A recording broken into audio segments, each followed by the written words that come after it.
Hello, everybody, and welcome back to Amateur Hour Sports for another live watch along here. This week has been absolutely crazy with NBA news, NBA coverage, NBA content, and I'm happy to be sharing all of the live moments here with you guys on the channel. And we have one more to go here, one more significant one to go here as the offseason really gets into full swing today. The NBA offseason, it kind of just starts today. This is the start of free agency. We are 15 minutes away from free agency opening up. Now, as we know, officially, you are not allowed to discuss contracts with free agents until June 30th at 6 p.m.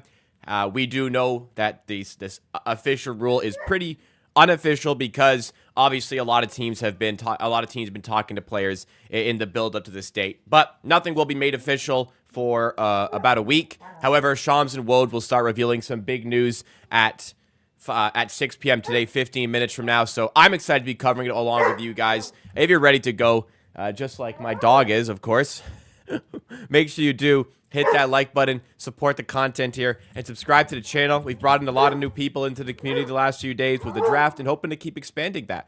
What the hell is your problem? You're good. My dog didn't make a noise. I was prepping for this. My dog didn't make a noise. And now, all of a sudden, when I go live, there's a problem. All right, so the first big news of the day, as Phoenix is saying in chat, Golden State waiving Chris Paul. As a reminder, Golden State paid Jordan Poole and draft picks to bring him into the team last season, and a confusing move. Well, they're waiving him. I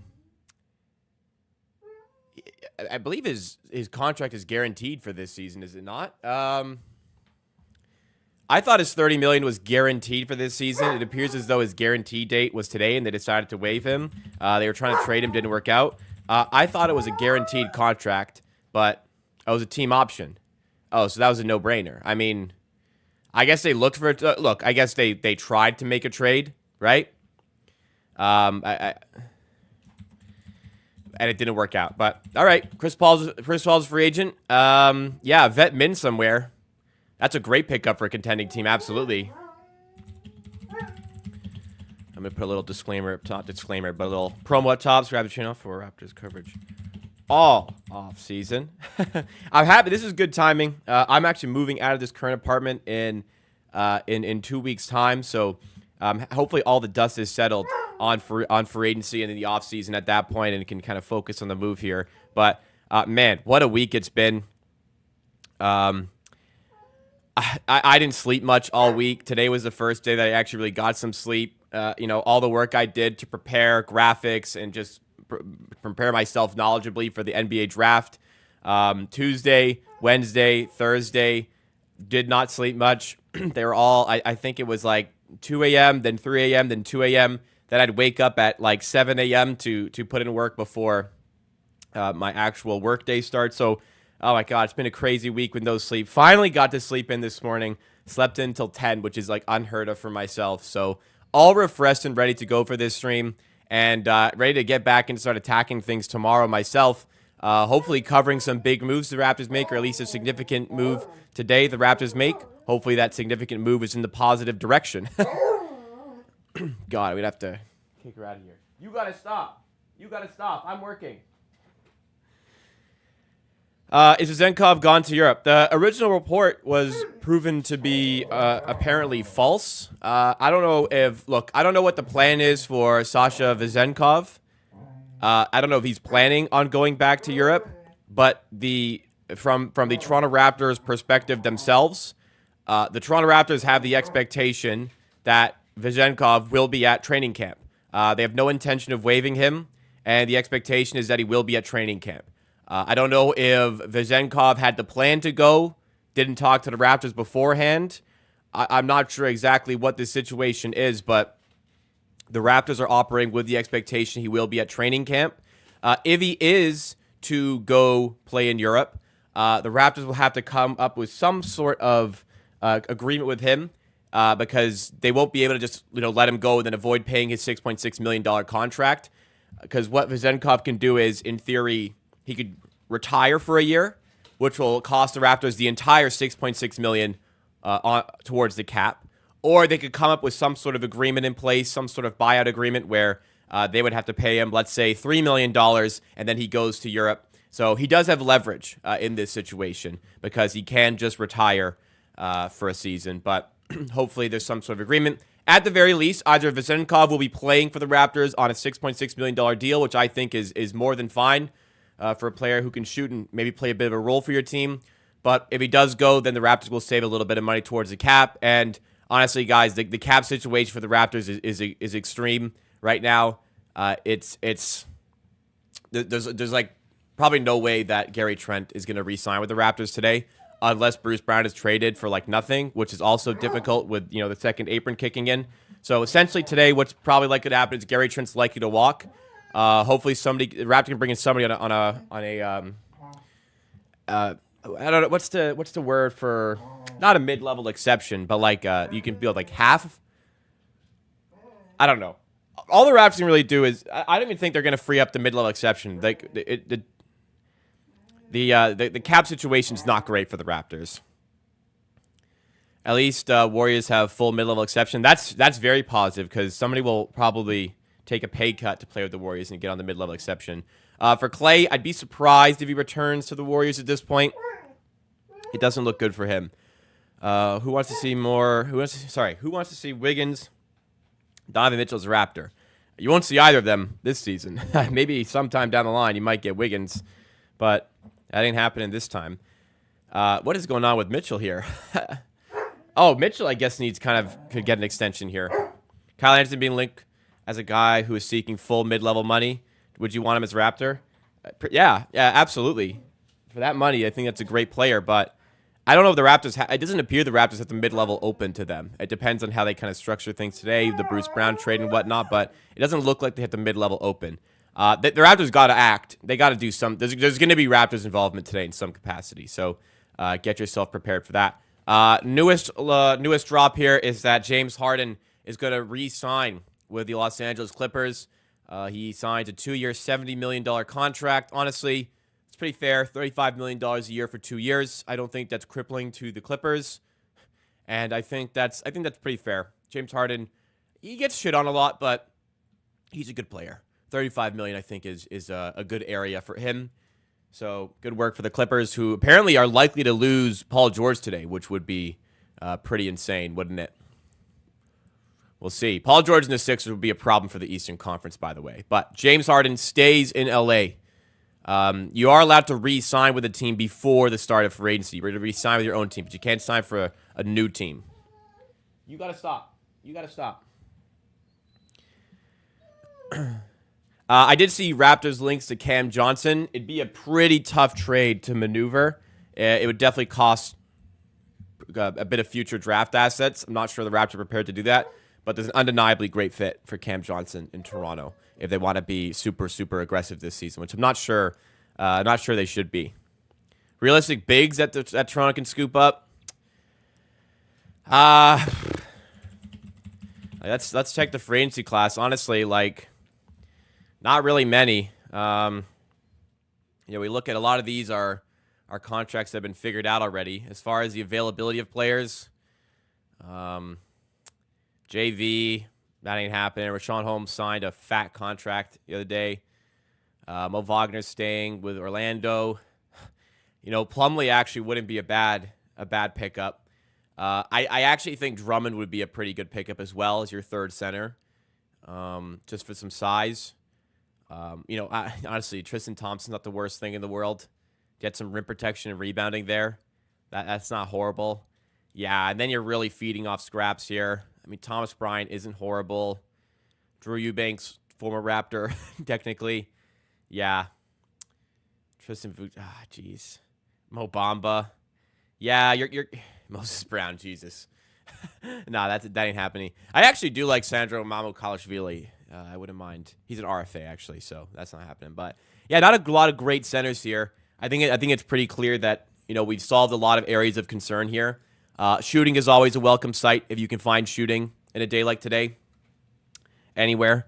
But point guard has been solved, which is making me a lot more comfortable with the season. Solved is a strong word. I'd say, it's the position, the backup point guard position is filled. maybe not quite solved. It's filled. So you don't have to worry about that today, which is awesome, thankfully. You do have to worry about a center, and I still would like to see some big wing defenders. Jalen Smith is a UFA. Again, it's just down to money. The Raptors don't have a lot of it to spend. It's going to have to be really cheap contracts. I'm all for Jalen Smith if it's affordable for the team, though. I think you could definitely give them a hand. Okay, we're minutes away here. I think my dog is asking to go on the bed. 1 second. She can't get up on her own.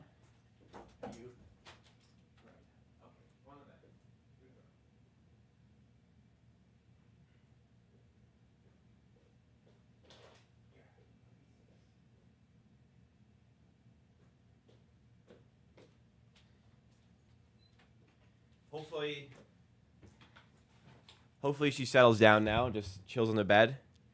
My girlfriend shouldn't be out too long, so hopefully not many disturbances today, but just for a little bit she's out. Sometimes you just gotta deal with it, right? Some good soccer games today. The Euros, that was awesome. England, if anybody doesn't know, I have English roots, therefore I support England. Whew! I don't know if you guys follow soccer. Good grief. That was a tough game. That was a tough watch. All major tournaments, all that matters is getting through. They're through, but geez, Switzerland will beat them if they play like that. England really got to step their shit up. Positives from the second half, though. They actually were at least threatening in moving forward the ball, not creating many chances, but they've got to be better against Switzerland. A super well-drilled, real international, real major tournament threat. Like, they're always a difficult play. It's a very well-drilled group, the Swiss. Massive result for Canada yesterday. That was amazing. Through out of the group stage of Copa America. Yeah, honestly, they did their job. It wasn't pretty yesterday in any way whatsoever, but they got it done. And, with such little experience from Canadian men's soccer at major tournaments, sometimes you got to play ugly. Sometimes you got to get results ugly, and they got it. I don't think they set up second half very well considering they're up a man. I thought they should have tried to been more on the front foot, but, it doesn't matter here. They got through. That's the important part. Learning how to win, learning how to get results out of these big games is massive. Because I remember at the World Cup, they played so well, but lost all 3 games. They lost all 3, right? Yeah, Morocco, I think, beat them. But so they played well. They outplayed Belgium, but lost. Croatia played. They had a good start in Croatia, but lost the World Cup. They played well in the second half against Morocco, no results. So yeah, it's all about just getting results, and hopefully they're learning to do that. Good step in the right direction today. On to the basketball stuff. Free agency begins in 3 minutes, ladies and gentlemen. If anybody if anybody's not aware, 3 minutes to go, 6 p.m. Eastern is the start of NBA free agency. That is when moves are allowed to be announced. Shams and Woj, I'm going to imagine, have a lot of tweets either queued up as drafts or are scheduled to go. I'm sure of it. These guys are going to be really in here. Yeah, just talked about Harden. We talked about Harden here. Solid contract. The IQ one, that was so the IQ contract, the video regarding that was a casualty of just a crazy week it was. Friday I was really busy with my job. So yeah, when the contract was announced, I was just like, I am just gassed from this week. I had no sleep this week. So I was just like, honestly, I'd love to do even a second channel video, but I was like, I don't have it. I don't got it in me. So as far as that contract, it's higher than I wanted for sure. I was hoping it would be in the high 20s. I was expecting it to be low 30s. It's in the mid 30s.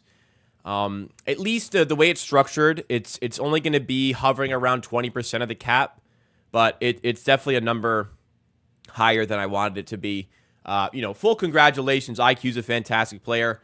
Full congratulations to him. I don't want to root against the guy getting his bag, getting his money or any way, but my priority lies with the Toronto Raptors organization. Unfortunately, I feel as though they paid a little bit too much there, but they got the guy back. It was worth it. It was worth it to have. It's worth having him at that than not having him at that. You know what I mean? But I wish it did come in lower. With Gary Trent, I would be floored if the Raptors had enough money to keep him. It just isn't looking likely. 30 a year would have been fair for IQ. I think you give him the benefit and give him 32. I think that's fine. which is what I was expecting. But yeah, 35 was a bit too high. But they got him back. Hopefully down the line, that contract with IQ's development, hopefully he develops. And hopefully with the cap going up, that contract looks a whole lot better. But it's 5 years. It's 5 years at the very least. So 5 years down the line, maybe that contract looks really good. Thoughts on Cooper Flagg in the 25 draft? Yeah, all my folks been on like the 24 draft. I don't know a lot about the 25 draft, but clearly he's an extraordinarily talented player. I'm gonna make the bold claim and assume we won't be in the mix to draft him, but we shall see. All right, everybody. TikTok, 6 p.m. Here we go. 6 p.m. Eastern time. NBA free agency has officially began. Officially, players are now allowed to speak to organizations regarding contracts. However, we know a lot of that goes on behind the scenes, so expect some big announcements to come very, very shortly here. First piece of business post 6 p.m. Luke Kornet has returned to the Boston Celtics that I just seen. All right. Makes sense. Luke Kornet, 1-year deal to return to Boston. I'm sure they'll be trying to find a better backup big, but part of the seems like a great guy to have in the locker room and on the bench. So yeah. NJ kind of sums it up. All right. Yeah.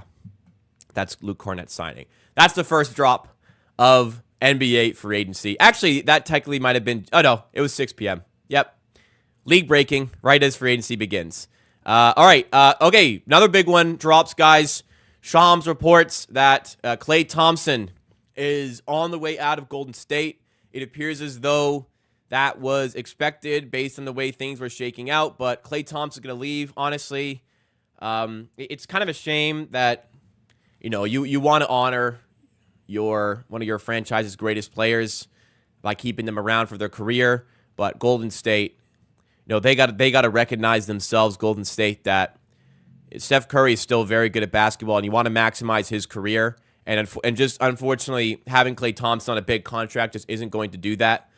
Having Klay Thompson making $25, $30 million isn't really going to help you do that. So I have respect for the Golden State Warriors organization for kind of putting their foot down on that. But if I'm Klay, I'd be a little bit steamed because Draymond Green got a big contract last season, right?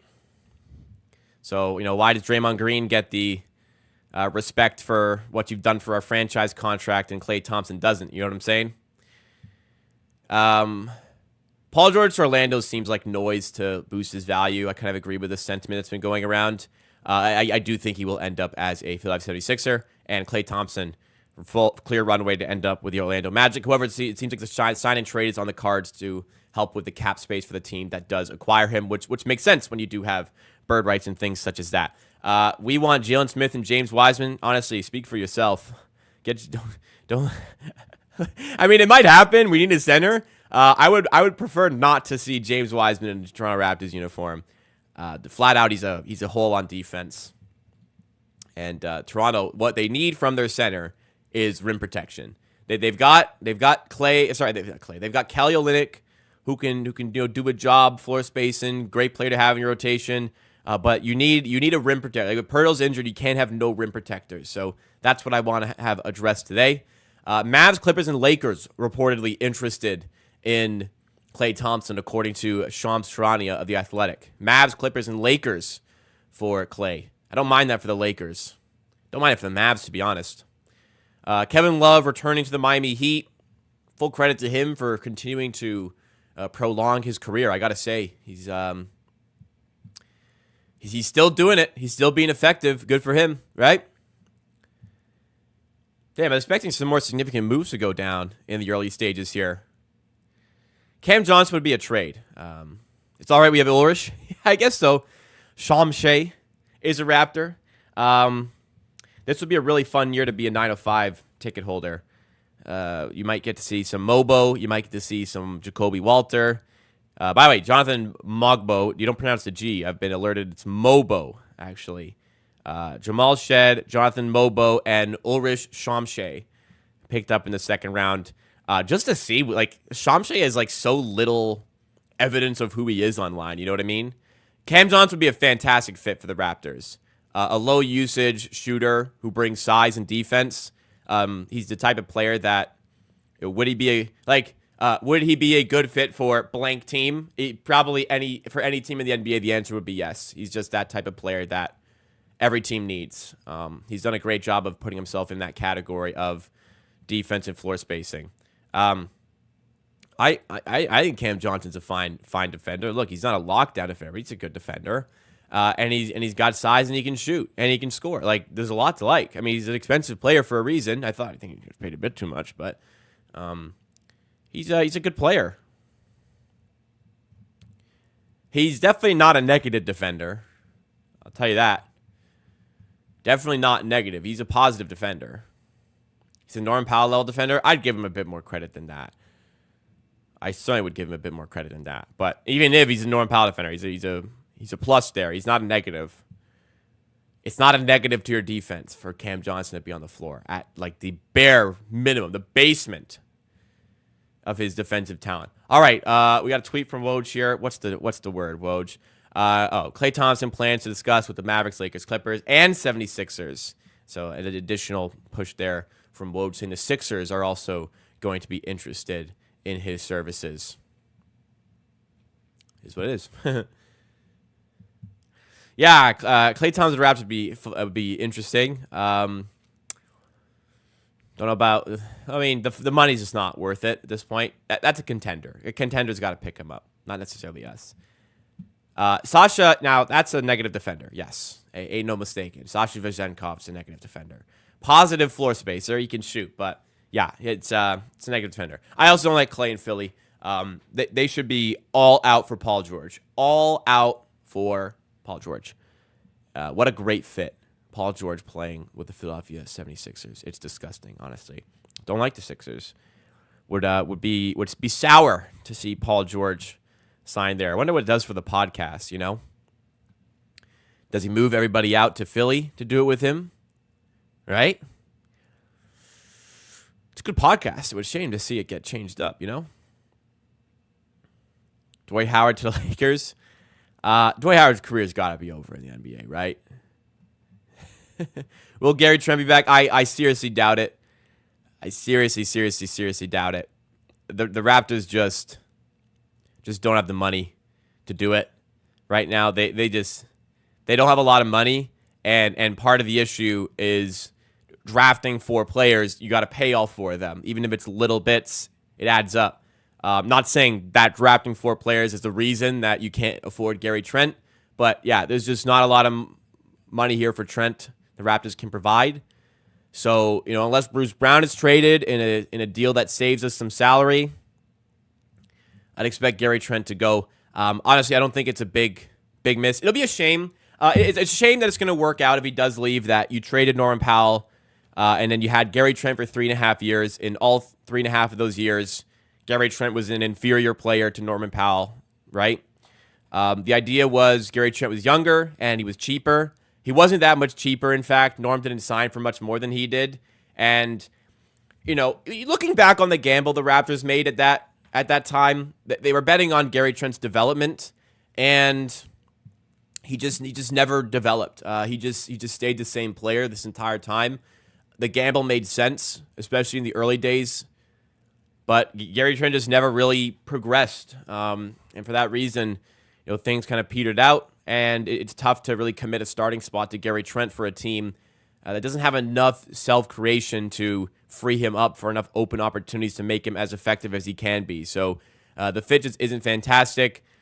Trade value, he just doesn't really have any. You know, considering he was on an expiring contract, I was trying to think, like, if you just want to get off the contract and get something, you know, what was a team really going to give up a first-round pick to get Gary Trent Jr.? I don't think so. So I don't think you missed out on anything really significant by trading him earlier. You know, if you had traded him, I don't think you would have gotten anything crazy. So I think that the best course of action was keeping him just to have him. Having him for half a season was better than getting like a second-round pick for him, because I don't think they were getting a first. So if this is the way it goes down, it is what it is. Unfortunate. I think the gamble made sense, trading Norm for Gary. The gamble seems to have been a bit of a losing one, but, you know, hindsight's 20/20. I try to look at the trades through the lens that you would be looking through at the time when it happened. At the time, I think that trade made sense, and Raptors fans are really happy. Some news out of Canada's Olympic team training camp. Unfortunately, Zach Edey has pulled out, which I'm not surprised. I'm a little upset that, it was. I think a month ago I would have said there's no way he's going to go to training camp for Team Canada. He should be focused on his first NBA season. I'm a little disappointed that he said he was going to go, and then he gets drafted, and now he's not going. I know the decision is mostly out of his hands, but kind of annoying that he would say he's going to go. I don't know. Maybe behind the scenes he said, look, I'll go, but my team probably won't let me. But Canada could use that size for sure for their Olympic roster. But they'll have to work without him. Clippers Warriors. Yeah, Clippers Warriors expect to be active. Orlando have a chance to be to bring in some pretty decent activity today as well. So we'll see on that front. But yeah, nothing really going down as of yet. Chris Paul waived. Luke Cornett has signed. Kevin Love has signed they've returned to their teams. Wow, no signings yet. This is like, seriously, if you guys haven't been through one of these live streams with me, usually we've got like a bunch of contracts done at this point. I remember last year, it was crazy trying to keep up with it at first. They go down quickly. Yeah, Fred VanVleet's max was within 15 minutes, and that that was way after some a lot of stuff too. That felt like holy. And after all that, now Fred is gone. It felt like I think it was later. I think it was within the hour, but it took. I think if I remember correctly, it took 45 minutes. Maybe you remember it. It was 15, but I remember the Raptors were trying to keep him. The Rockets probably presented him the big contract, and the Raptors were just trying to gauge that and see if they could get a different deal for Fred VanVleet sorted out. It didn't work out, but I remember that being one of the last things to happen. Everything's taking a while here. I think that took a while, but regardless, 12 minutes and no free agent is signed for a new team as of yet, which is pretty crazy.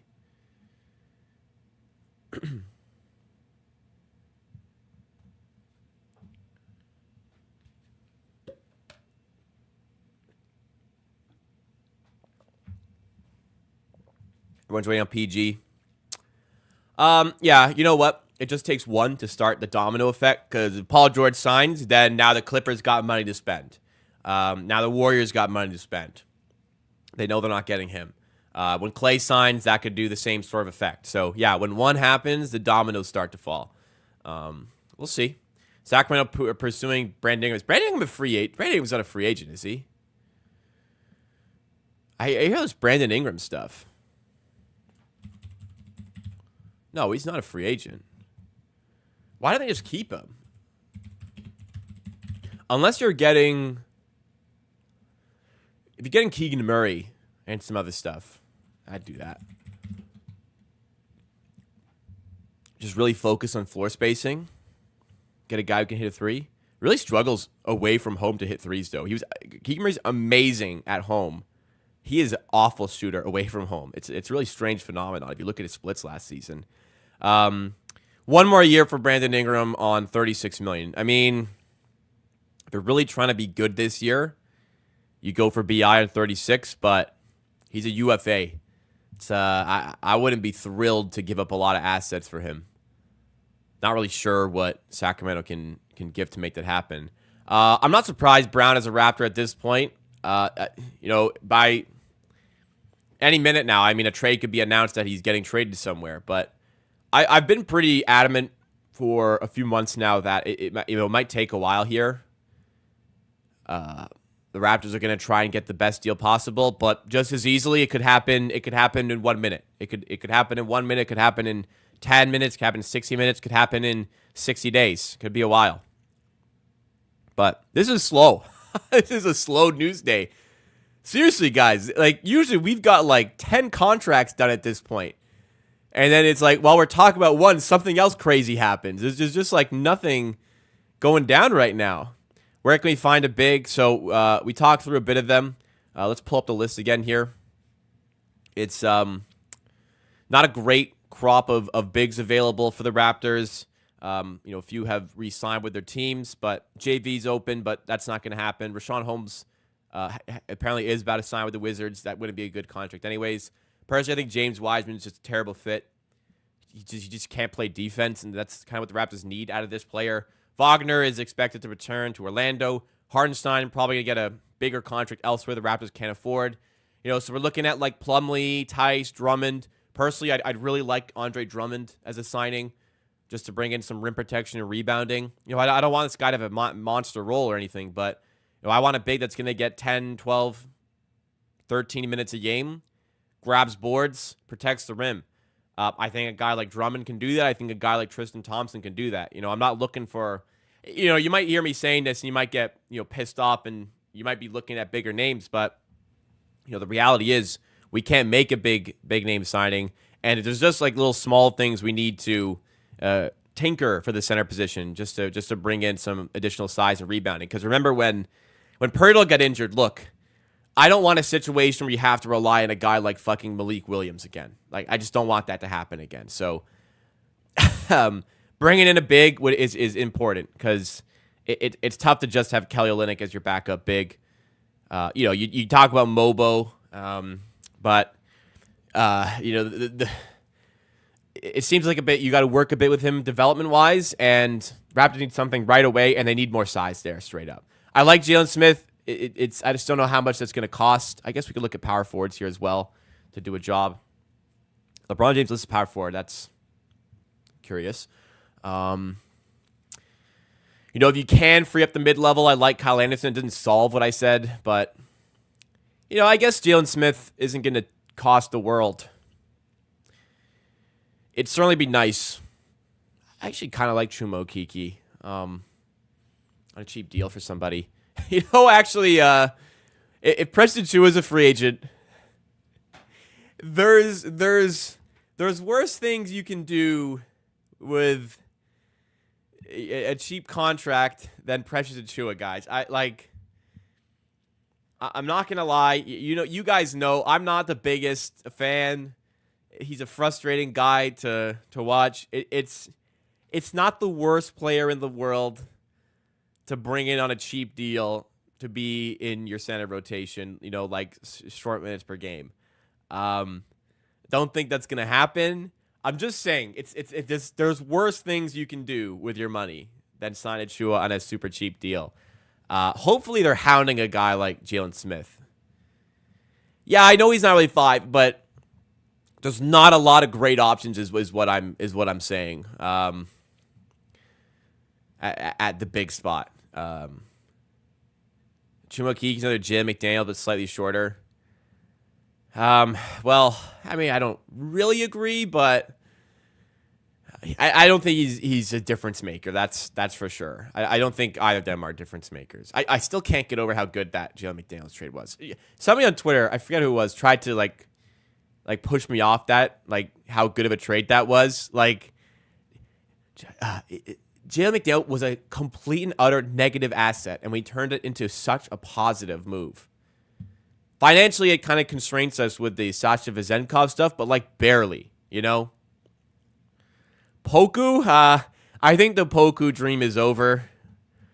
I don't think he finished the season on a team. What's Poku saying? Good God. Does he still play? Oh, he was on the Hornets, was he? He's on the Hornets. He's not good. He doesn't solve the problems.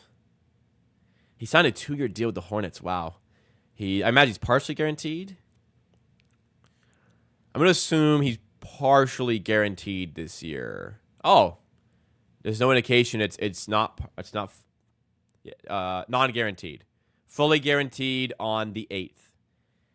I'd be a bit surprised if Poku made that roster, but again, I root for a guy to make his money. I think Jacoby Walter will be good. I really like Jacoby Walter. I really do. I don't want you to guys to think I'm high on him as a lead scorer, lead option. I don't think that's an impossible outcome for his development, but I just really see Jacoby as a good fit who brings size at the guard position and can clearly shoot the ball. So that's what I'm looking at, right? That's what I'm looking at for Jacoby. I think it's a good fit. Wiseman, I just don't like that he can't play defense. He sucks on defense, so I don't like it. I really think that a defensive rim protecting center is a must today. If he not a must, I mean it is a must, but I understand it's hard to get that. But James Wiseman is not that. Is not that. You can have foot speed. Doesn't mean you could play defense. He's a black hole down there. If he wasn't, he'd be a good. He's clearly got off in talent. If he wasn't a black hole on defense, he wouldn't be getting backup minutes for the Pistons and a free agent today. Big Woj bomb, as Phoenix points out. Jazz blaming Omar Yurtseven. Another center in the free agency market, according to Woj. Yeah, sleep. We need a third big period. That's why we really guard heavy. We can use forward depth. That's it. Just depth. Agreed. I'm not looking for a home run play today. I'm looking to bring in a bit of size and bring a bit of defense today to the rotation. We're not signing a starter today. We're not signing 6th, 7th man. But can we find the 8th, the 9th, the 10th man in our rotation today? That'd be a win. If you sign a guy today that's in your rotation, I think that's a win for the Raptors. I think that's a good pickup. Otto Porter came out of nowhere 2 years ago. That was a great signing. In hindsight, it was horrible. In hindsight's 2020. Last year on this day, it was actually a tough day. Schroeder came in to replace Van Vliet. I spent the whole stream arguing about how Schroeder is a significant downgrade for Van Vliet. That was fun. That was horrible. We signed McDaniels. I was pissed off because I didn't think McDaniels was a good signing. Argued about that. It was just hopefully no arguments today. Hopefully we can have just a solid day of friendship. We can hold hands. We can sing Kumbaya at the end. Hopefully something good goes down today. What do I think of the center we signed from Utah? Kelly Olynyk? I like Kelly Olynyk. He's great. He's not a rim protector. He's great. He'll be regular rotation. He's going to get loads of minutes this season. That Otto Porter pickup could have been so good if he didn't get injured. I agree. Man, what a signing, honestly. That was such a good signing. But sometimes you can't control injuries, right? The Raptors are less stressed, but trade your assets for first and second. I don't know. I think picks were okay for a bit. Oh, the 25-year-old guy, the Utah Ute center, Carlson. Not much to say. Seems like a Raptors 905 pickup to me. I guess what he has, he can shoot the three. He'll be a classic slow-footed center. Does he defend the perimeter well? I'm not expecting NBA minutes for him, but if a guy like Jonte Porter can carve out a role and then ruin his life, maybe a guy like Carlson can carve out a role and not ruin his life, right? He can shoot, right? I think it's a 905 pickup, not a third center. Too slow. He's already 25 as well. I think good pickup for the 905. It's rare for a two-way guy to get a role for your team. Unless you're tanking and trying to be bad, which we were last season. But if we're serious, probably not. But yeah, the thing is, hey, he can shoot. So he's not that slow, but he's not going to be defending perimeter players very well in the NBA. He's going to have trouble in pick and rolls.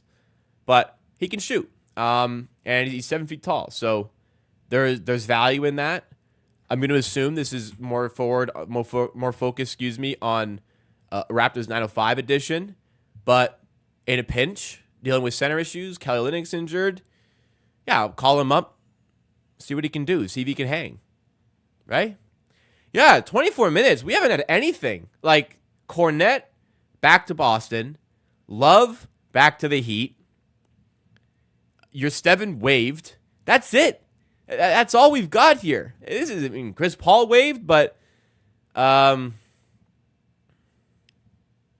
this is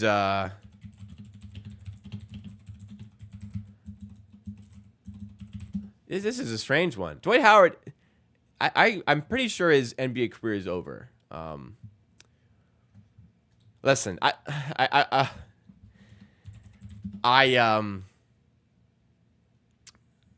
did say there's a need for a rim protecting center. I don't think Dwight Howard is the answer to that.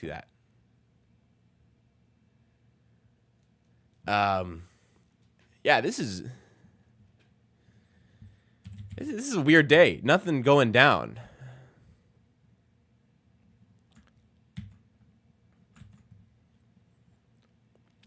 I got nothing for you guys. Usually these kind of write themselves, but ain't shit going down. Kelly is a second option, Houston. I said we trade Scotty Builder on Kelly. Listen, I mean, Canada basketball has played through Kelly quite a bit, and it's worked out. Play got him at the high post, but you need rim protection. Unfortunately, doesn't provide. I know you're joking, Phoenix, by the way, but you need rim protection. Kelly, unfortunately, doesn't really provide that. It was kind of clear when Pirtle was out. That was a clear miss for the team, but awesome for rotation. I hope there's a bit more double big minutes. I hope Olynyk is on the floor more often with Pirtle, because I felt like that was an underutilized sort of center tandem. But again, we shall see where things go.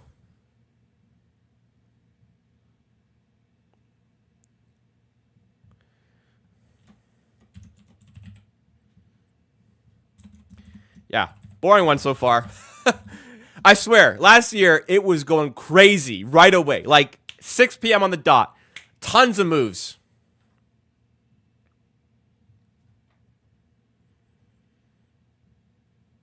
Scotty Barnes Max trying to shock me. Oh. It was the least shocking thing I've ever seen in my life. I mean, I told you guys in March, he's signing Max. That's it. Like, easiest decision Raptors ever do. Sorry, needs a contract. Give him the max. Boom. Done. He'll take it. We'll take it. We move on.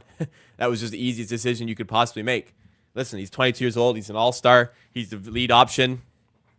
That's a max contract right there. Rookie maxes aren't as thought-provoking as your second max contract. That's where a real conversation comes in, which is why Pascal Siakam doesn't play for the team anymore. He got a max contract. It's why OG Anunoby doesn't play for the team anymore. He got a max contract. Some people call me crazy when I said this time last year, my OG's going to might creep into 40s. Don't be shocked if a max contract comes his way for a team just to get him. Got a max. Look at that. How about the drafting by Masai Uiri? Fred is a free agent. Max contract. Siakam, drafted him, 27th overall. Max contract. OG Anunoby, 23rd overall, max contract. And guess what? None of them play for the Raptors anymore. Kind of a shame.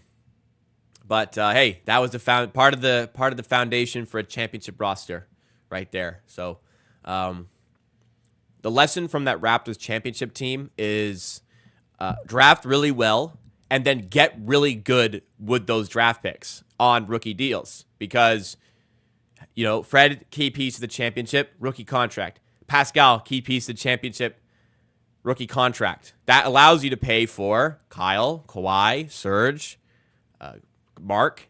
You can't afford all those guys with talented players around them without having good players on rookie contract, which is why I think the Spurs should be kind of rushing right now to just get really good right away. They're taking their time here, but to me, the Spurs should be invested. And I think OKC, like, you're not going to keep all these players together. OKC should really be pushing to get this team up there ASAP. Yeah, the poking the stick meme really fits into today. Somebody do something. Let me see.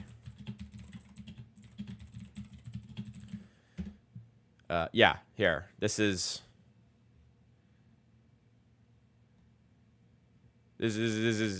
today.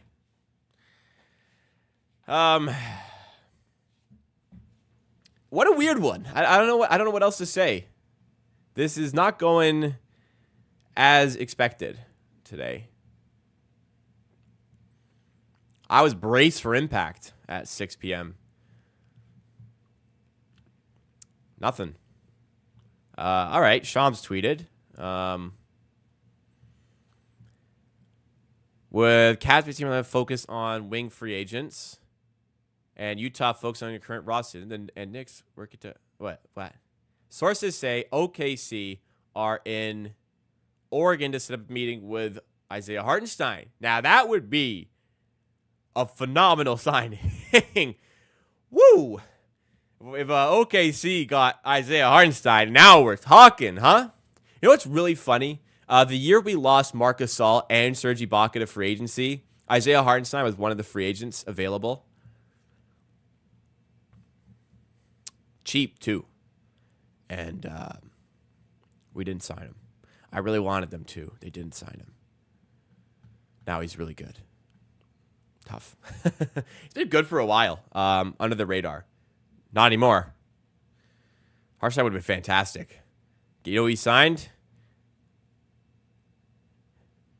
Aaron Baines, who I also really wanted. Granted, I thought Aaron Baines was a fantastic pickup.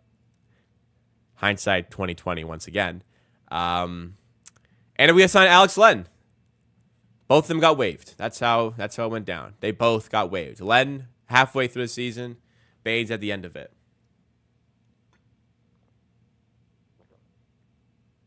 You know, it's going to be like the draft where for the draft, after Bronny got selected 55th, I ended stream, and then 30 seconds later, the Raptors traded for Ulrich Shea. Right after I left. So my plan was to stream till like 8, 9 o'clock today. Hopefully by that time we got something. But when something does go down, or hopefully I don't like leave and then something goes down. Like I leave and then Bruce Brown gets traded or something. If that happened, I'd come back on. But that could be what happens. If you guys are enjoying, nonetheless, we got 200 people here. If you guys are enjoying the content, having fun hanging out with me today, make sure you do hit that like button. Support the channel.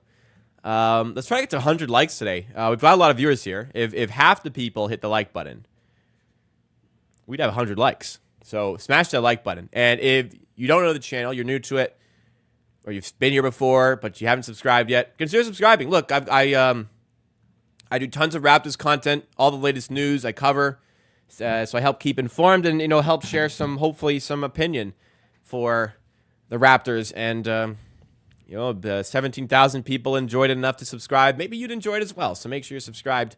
Help us on the road to 18,000 subscribers. Need to bring back Raptors legend Freddie Gillespie. I think he plays for Red Star Belgrade right now. I'm just going to double check. I'm pretty sure he plays for Red Star in Serbia.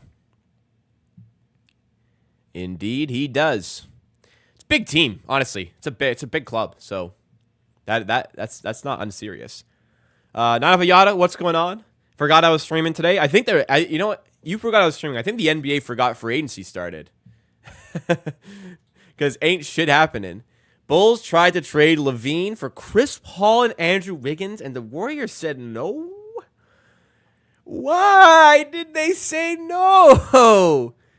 You could, do you guys, I don't know. I don't know about you guys, but I think that's pretty good. You get 3 years of Levine, but I don't know. I think, you're off the Wiggins contract. You take another bad one, admittedly. You're off the Wiggins contract. You don't have to eat. Well, it's a team option on Paul, to be fair. I guess the Warriors don't want to cripple themselves, and they just don't think he's worth investing in. But I don't know. I think that's a pretty good trade. You prefer Wiggins over Levine. Not current Wiggins. Depends which Wiggins shows up next season, I suppose. Bedtime night. That was funny, Phoenix. Thank you for sending that.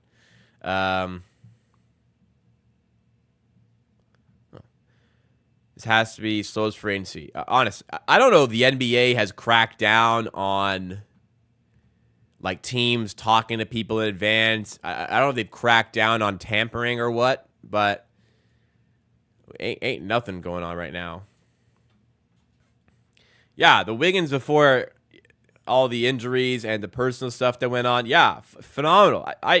seriously respect Wiggins, but you don't know what Wiggins you're going to get right now. What's the main thing the Raptors can do with this free agency? Just finish off the little sprinkles on top of the ice cream sundae. That's what we need. We've got the ice cream. We've got the main components of a successful ice cream sundae. What else do you fucking put on it? We've got the sauce. We've got the ice cream. We've got maybe when we already got the cherry on top. We just need the sprinkles, a little bit of extra. The 8, 9, 10 guy in the rotation. Patrick Williams did re-sign with Chicago. I honestly thought they invested a bit too much. They prolonged the deal, I suppose, to hopefully make it look better down the line. But I really just don't respect Patrick Williams that much as a player. I think his numbers look better than his play suggests. The big thing about shooting, and I say this all the time, it's like when the Raptors lost 1 year ago. The Raptors lost Fred VanVleet and replaced him with Schroeder. Fred VanVleet, like a 32, 33% three-point shooter that year. Schroeder, a 32, 33% three-point shooter that year. So it's like, okay, we didn't lose any shooting here. Shooting is a lot more than just your three-point percentage. Shooting is, are you contested out there? Do you space the floor? Are guys going to guard you there? So for Fred, the answer is yes. He takes a lot of threes, high volume, and difficult ones. Where Schroeder takes very easy ones because nobody respects him as a three-point shooter, and he's guarded out there. So for Patrick Williams, he fits in that category. Yeah, he's going to be taking threes, and he's going to look. He made 40%, that's or close to that. That's pretty good. But you watch Chicago games, yeah, he's wide open in the corner because they let him shoot. They'll take that, and it's low volume. So I think it's a bit skewed in that way. For the Bulls, maybe it's a solid gamble to prolong the contract and hope for development, but I thought they invested a lot of money into a player. I don't really think impacts winning that much. Just kind of there. 18 million is not nothing, right? But that's just what I think. Everybody's got their own opinion. And I'm of the opinion that free agency has sucked so far. God damn, somebody sign somebody. Somebody get traded. Jeez, like everybody's playing chess right now. Just do this. Paul George, do it, PG. Sign for Philly. Let people know. Sign somewhere. Somebody needs to inject something into this shit. Shooting gravity is as important as percentages. You could argue it's like more important. If you're spacing the floor, that's just making everyone else better, So, when I call a guy a shooter, it's a guy who is shooting gravity. It ain't about percentages. Like listen, you're not a shooter who spaces the floor without percentages in some fashion, but volume is important. And your respect is important, right? What do you watch? Where do you watch the free agency coverage? Twitter. I have Woj and Shams' Twitter or X notifications on. That's all it is.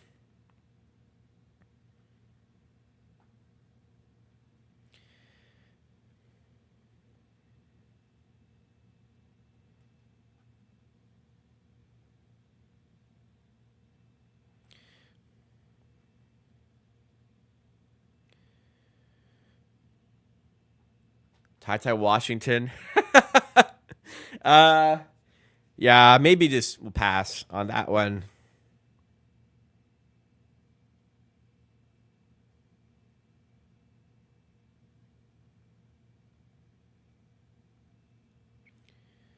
Man, where is he? Where's Ty? I know he got waived last year. Where is he playing these days? If you don't draw a closeout, you aren't a real shooter. I would go further and say if a guy's not following you on the perimeter, like if a guy's not worried about you on the perimeter without the ball in your hands, because look, if you're Patrick Williams is worth the closeout. Like if you'll leave him open, he gets the ball. Okay, I'm jogging over my hand up, right? He's worthy of that. I'm going to give him that, but you got to be. Team is worried about you on the perimeter. That's a shooter. Team is looking for you. Ty was playing. He was on a two-way deal with. Oh, he's currently on a two-way deal with the Bucks. We got a new subscriber though. Amirali Kazemi Parsa. God, that was AK initials. I try my best. Thank you so much for subscribing. I meant no disrespect, but thank you so much for subscribing. Welcome to the Amateur Hour Army. Hope you're enjoying the content so far. Hopefully you didn't unsubscribe at my attempt to pronounce the name. Ty Washington, current Milwaukee Bucks / Wisconsin Herd player. I don't know if he's a free agent. Oh, he's a free agent, apparently. Somebody in chat just said.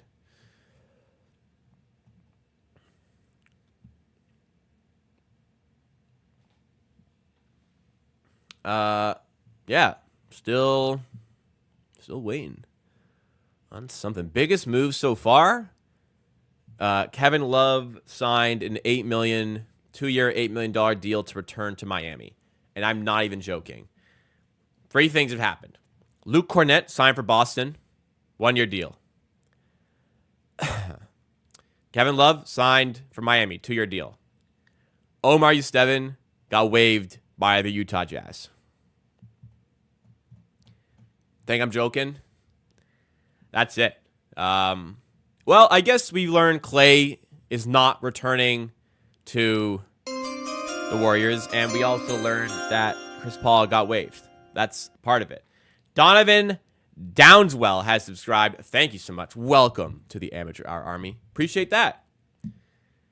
If you want Raptors coverage all offseason, make sure you're subscribed to the channel. Live streams like this, videos about the team. We have fun. Who wants Murray as a Raptor? There are a lot of Murrays in the NBA.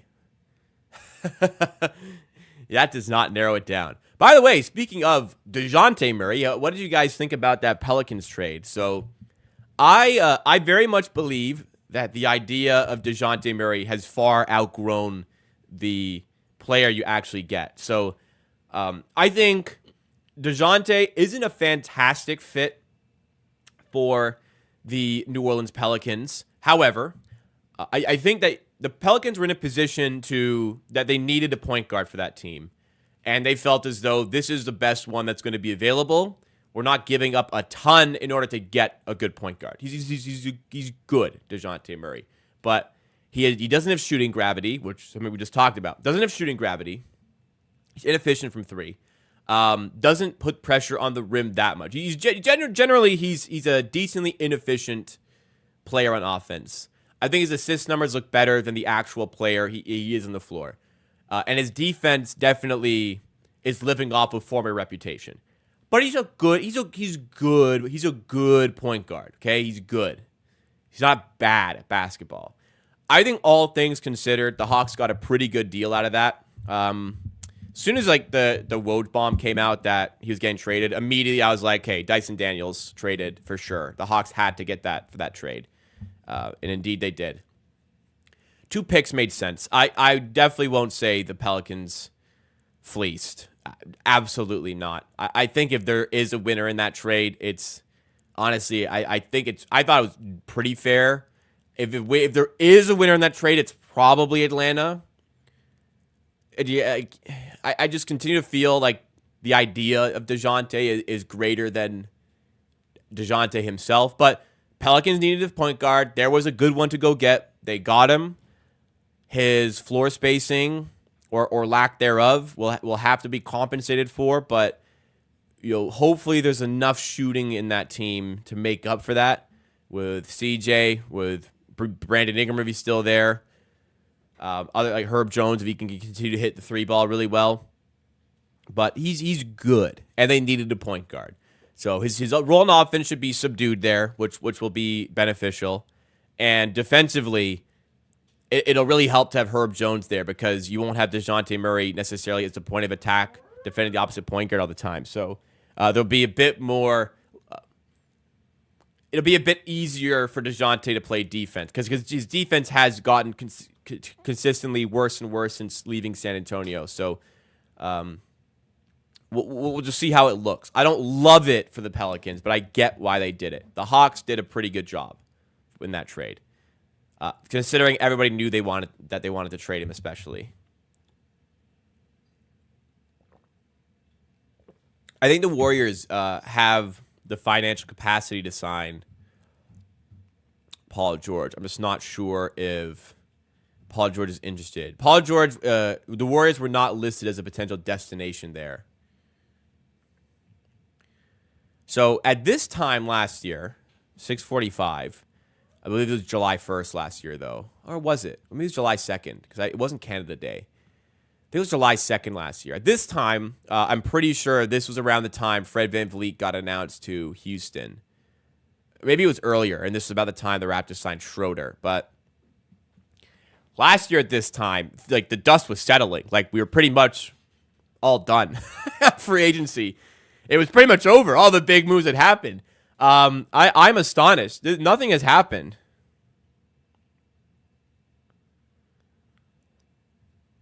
This is, this is strange.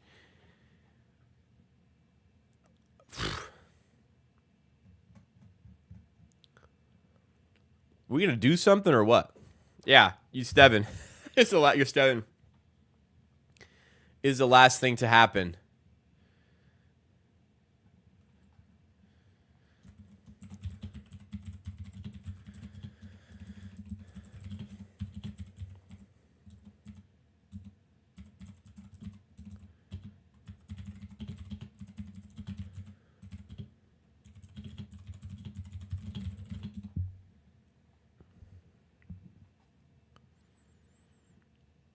Best fit for Paul George? Philly. I mean, come on. It's got to be Philly. To have a big that can space, to have a lot of just all that spacing around him, to give Paul George more of the keys as a forward, to be a creator.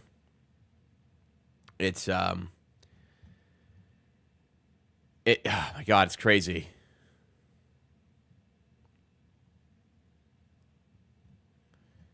That'd be a scary fit, man. I still really like Paul George. Okay. Little bit of news. All right. We got something. It's not caught. It's reports that something. It's news that there should be news eventually. The Clippers are working to trade Russell Westbrook. Okay, that's interesting, I guess. Russ's career is having an unfortunate fade out, considering his Hall of Fame candidacy. But it's, they're going to try and trade him. All right. So nothing happened. Just something might happen soon. That's what we got. Rate Scotty Barnes' contract. It's a 10 out of 10. I mean, look, a 10 out of 10 would be get him on a min, but yeah, the contract's good. The max made sense. Do I agree Knicks Celtics? Absolutely not. Would it be crazy? Yeah, this team walked to the championship. And they're going to stay together. That's the best team in the NBA. Westbrook, 2016 Westbrook. Christ.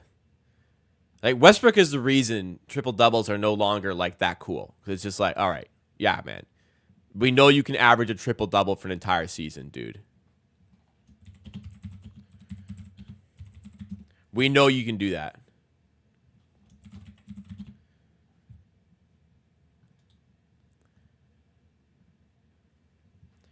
And, we're all desensitized to it.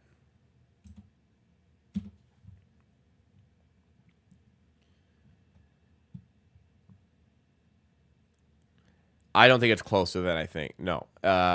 Boston are the superior team there. Boston a better team. Let's look at let's check the betting markets. Boston are favored to win the chip. New York won't be super close behind them, I don't think.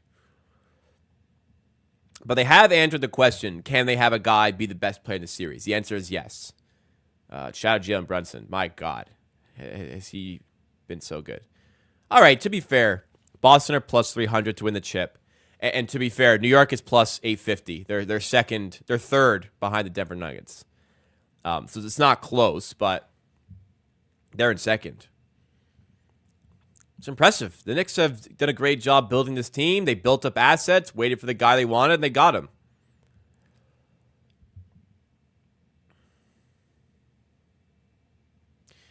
A point I've seen on Twitter here is that the second apron is playing a very large factor in the lack of movement in free agency. Maybe some guys are looking to sign with a contender. Contenders just don't have space to make these moves. Everything has to be a lot more calculated from a financial perspective. So the second apron has done a lot here. I like the second apron. It's really a rule made for Steve Ballmer, just so that he can't just spend just whatever ridiculous amount of money that he can afford and build up a monster team. At least there's some sort of limit as to what you can do, or else you are seriously impacting your future. You know what I mean? Baylor Raptors. Who's Cody Walters out of Baylor. Do we have any other Baylor guys? Oh, well, David Mitchell.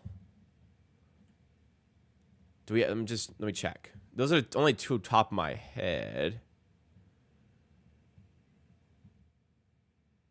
Nobody on the team last year played for Baylor. Just two guys. Do we have any other like notable? Well, I guess Florida guys. We had Scotty Barnes and now we have Mobo, both from Florida. I guess Kansas. We got two.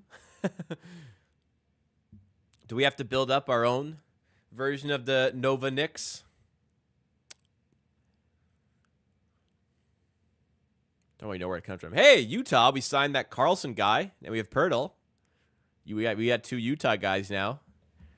Maybe deep into the Utah Youth program to see who we can find. I think if the Raptors felt they couldn't get anything for Bruce Brown, they would have considered letting him walk. I also don't think it's the worst thing in the world if you start the season with Bruce Brown on your team, flip him close to the deadline. I think that's a fine way to approach the season as well. Bruce Brown's a good player. He can help you win games for a little bit. Fisher reported the Westbrook thing 10 minutes before Shams. That's impressive. Beating Shams or Woj to anything is always impressive. He seems to be tapped into some good sources these days. My hate for the Warriors increased after they banned Wiggins from playing for Canada. It's a little bit fishy. It's a little bit fishy. Okay? At least a little bit. That Steve Kerr, head coach of the Golden State Warriors, therefore Andrew Wiggins, head coach, is the head coach of the Team USA basketball team.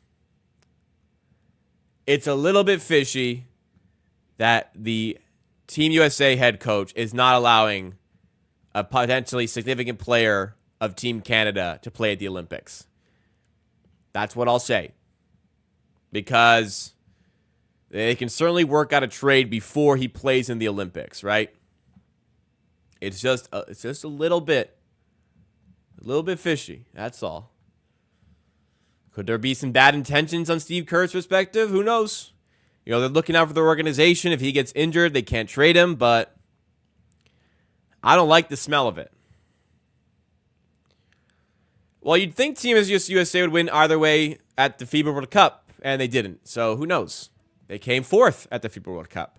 They didn't even medal. You know who did? Team Canada medaled.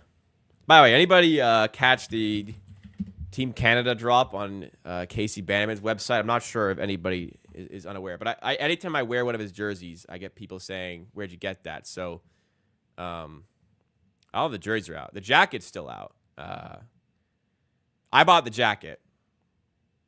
I will own this jacket shortly. Very happy to have that. There were jerseys. Let me see if the jerseys are sold out or something. Jerseys are still up. So, yeah, there's like the red with like the cream trim. And there's the cream with the red trim. I've already got one from the previous drop. No Olympic patch like these do. So these have the Olympic patch up here, which mine is a Canada flag. But yeah, if you're looking for some like Canada gear, I would definitely recommend getting this over the horrible like just standard Team Canada merch because it's pretty bad this year. So I got an SGA one last year for the World Cup. And yeah, the quality is really good. It's all stitched. It's not pressed on it's not an ad, but it's stitched. It's not pressed on like it would be if you bought a jersey, like if you bought a Swingman jersey. So yeah, if you're looking for good Team Canada shit, I would highly recommend this. I bought I bought the jacket. You can get both pants and jacket. I didn't feel like I'd wear the pants, even though they're nice. So I bought the jacket, and I'm excited for that to show up. Nathan McLeod saying, "Wearing my Bills jersey for case." Yeah, the stuff is good quality. It's really cool. So it's very unique. It's rare to not get people complimenting stuff when you wear it. Like I have the Scotty Barnes All-Star one. That was awesome, man. Yeah, and the Team Canada site fucking sucks. I remember for the World Cup, I was trying to buy a Team Canada jersey, and they're more expensive than the customs that are way higher quality and way nicer. It's insane. Clippers want to trade Tucker as well. Well, yeah, I'm sure. Listen, I'm sure they do. You know, I'm sure they'd love to trade PJ Tucker. Problem is, somebody has to agree to that trade. That's the hard part. Go ahead, yeah. I'm sure you want to trade him. I'm sure you do. Who wants to take that 11 mil, bro? I don't know. Not me. PJ Tucker, third stint in Toronto, potentially. Batum isn't returning Sixers. Now, here's a guy I'm interested in. Now, that would be... Look. He'll give you some vet presence.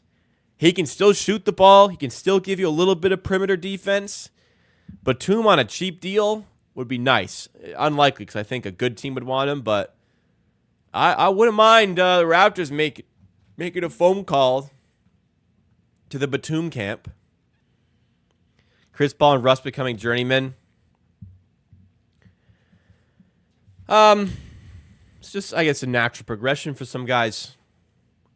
Ronnie Tucker. I'm saying Batum. Nick Batum. Listen, I was joking about PJ. I don't want PJ. 11 mil? No, thank you. But Nick Batum, yeah. Cheap deal? Maybe.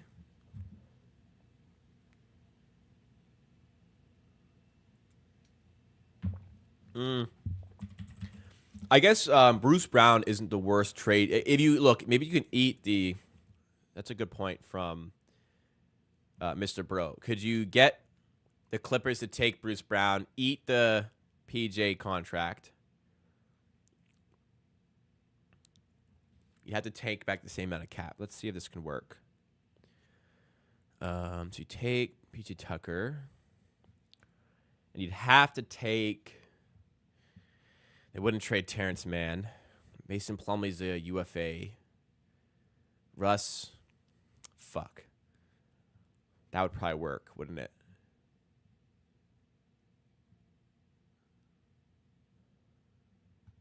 And like a pick. Oh, fuck. It works. Would you do it? I mean, what are they going to give us? Yeah, you're eating that money. That's a first for sure you're getting.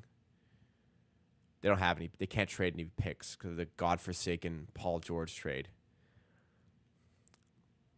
They have 5 picks for the next 7 years. So they're not going to do this. Clippers might be trash in 23-1. It actually says they get worse making that trade. I don't think this is the worst trade in the world. I don't think it's quite worth it because that pick is so far down the line and this is expensive. I don't think that's the worst trade you can make today, though.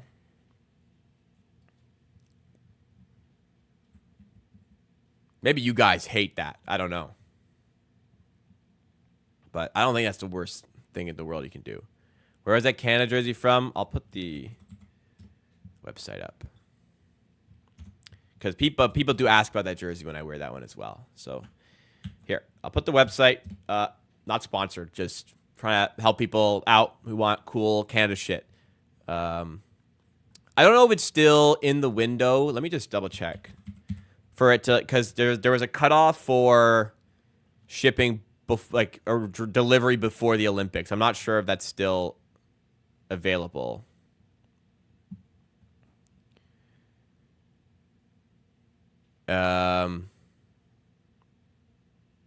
No, it's no longer. It's likely no longer in the window for shipping before the Olympics starts. So, if you want it before the Olympics start, it probably won't be there in time. But I think it's just a cool jersey in general to have. So if it comes after the tournament, so be it. But I will say shipping can take a while. It probably won't be there for the Olympics. Letting you know right now.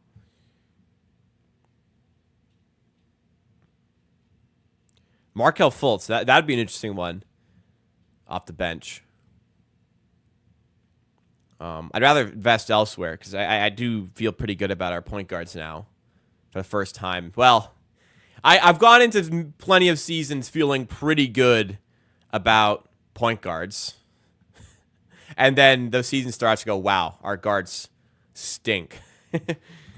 So I hope that's not one of those years. Davion Mitchell, hopefully in a bigger role, in a more confident role, can execute like 8 to 10 points per game, still shoot the ball well.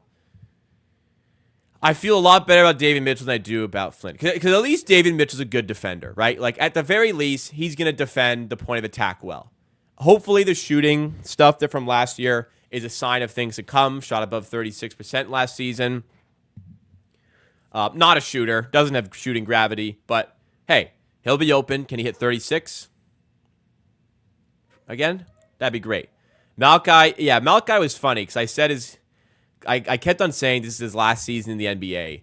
Then he dropped a 50, and I thought, honest to God, that might be what saves his NBA career for another year. In the end, not even a 50-point game was good enough to revive Malachi Flynn's career, because if even the Pistons don't want you, don't know where else you can go. Respectfully, we'll see if a team signs him for a training camp or something. News from Shams. Yeah, nothing significant. At least some news.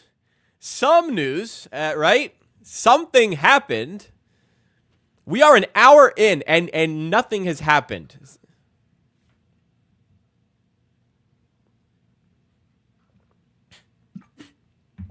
This is good. This is good. Bring back tampering. Because the problem is, I got to keep going because, something's going to happen at some point, right? So, I was hoping we'd be done by 8, and I could just be like, all right, 8 p.m., guys, what a day. So much went down. Let's try to soak it all in tonight. Video coming out tomorrow about the big move the Raptors made. Nothing happened. They've ended tampering, I think. This is the woke NBA Adam Silver wanted. No tampering. No rule breaking. This is what has this league become? Boring ass product. $11 million in guaranteed money has been handed out in the first hour of free agency. And no players have switched teams as of yet. Not a single player has found a new team yet. This stinks.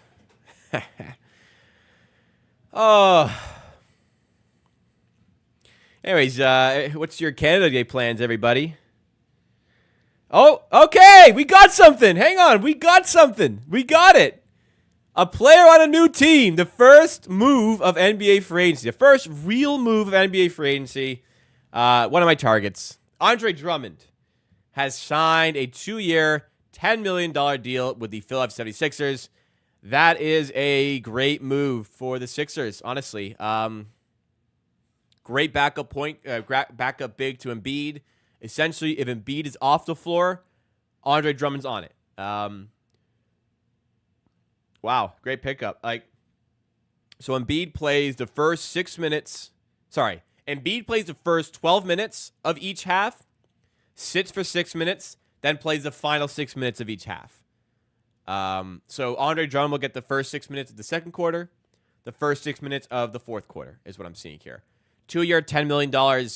Unfortunately, I think would be a great contract for the Raptors to have given him. That kind of sucks. I would have liked that pickup for the Raptors, but yeah, I could probably see why he would prefer to sign with the Philadelphia 76ers, especially if they can land Paul George. The Sixers have so much money to spend. Well, I don't know what's going to happen with Tobias Harris. Somebody's got to sign him. Drummond, I kind of agree with Minnie here. Minnie says Sixers are cooking. Drummond is still nice. I do feel like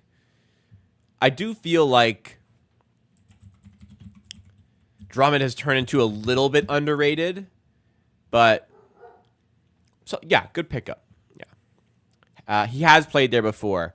He played there for half a season, or a little bit more than half a season in 21-22. But I think that's a good player to bring back. Again, just a backup role, backup Embiid. Simple as that. You don't have to play Paul Reed at center anymore. Pistons will get Tobias Harris, maybe. Drummond actually had a decent season last year. They also drafted Adem Bona, who I like if you watch my draft stuff. So, yes, Sixers have a nice big rotation going on there.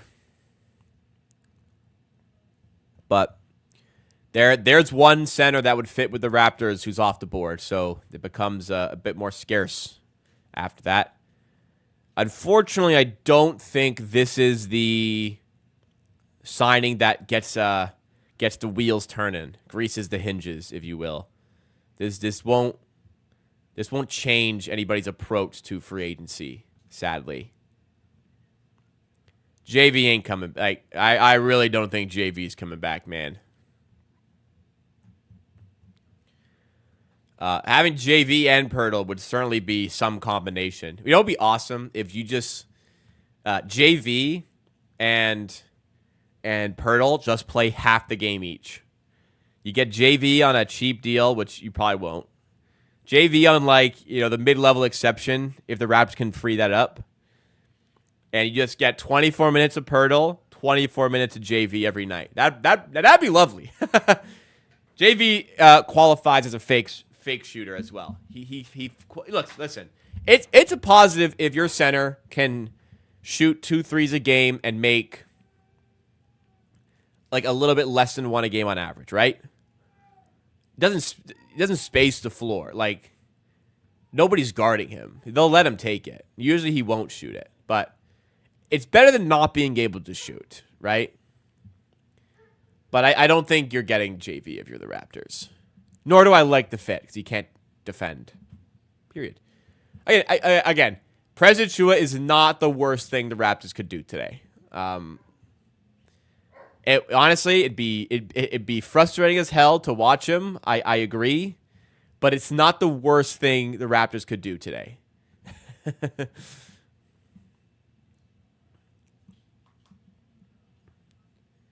JV should have got a ring. It's very rare for teams to provide former players a ring.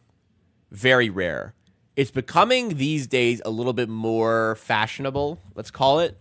I believe Banton was offered a ring for the Celtics, but yeah, Delon Banton will be getting a championship ring apparently. It's up until JV got his. When JV didn't get his, there had only been 2 examples in NBA history of a player not on the roster getting a ring. It was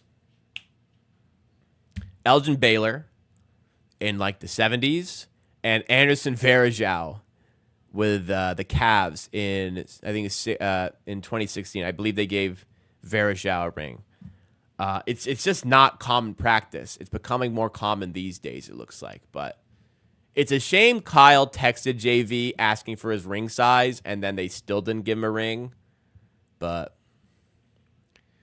it's the business. And honestly, I think having a ring is obviously really cool, but like, I don't know.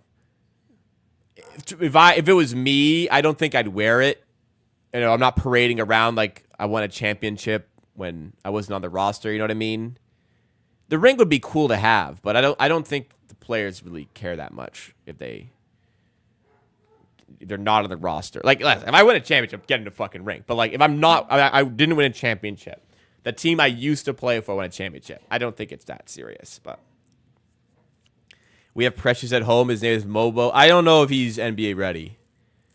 I don't really feel like he is, but hopefully he proves me wrong, because I think there's potential there. Funniest situation was Torrey Craig in 2021. Started the season with Milwaukee, ended the season with Phoenix. Both teams made the final. He didn't get a ring. I believe when Varejao got a ring, he was on the Warriors. I think he was on the Warriors when they lost to the Cavs, and he was on the Cavs when they lost to the Warriors. Tough. Raptors going to play this season with this roster and see what they got. Then they will make moves next year. I don't see them doing anything big. Neither do I. But they don't need to do anything big to have a good day. They just need to, fill in the cracks here. Sprinkle on the top of the sundae.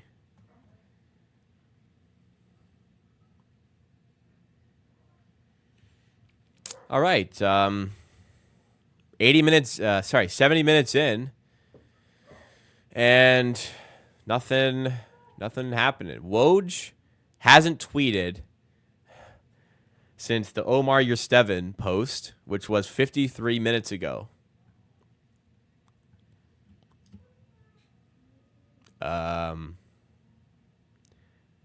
Shams broke the Drummond thing, and Woj didn't even tweet about it. Usually Woj at least tweets about it, even though he's second, but maybe Woj is working on something big. He's concocting something crazy right now.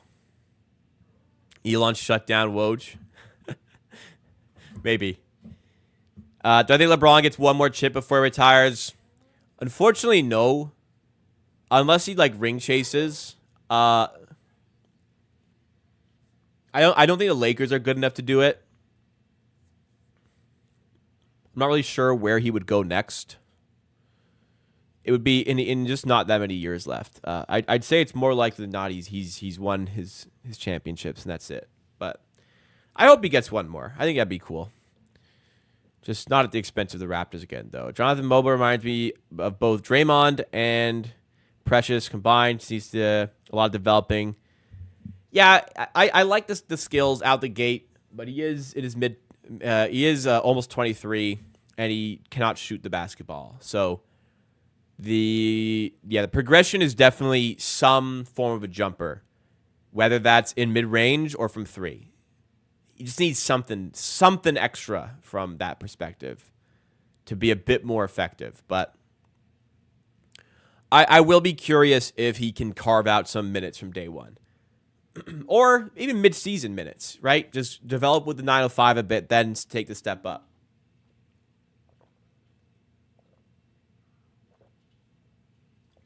Like the roster's not really complete at this point.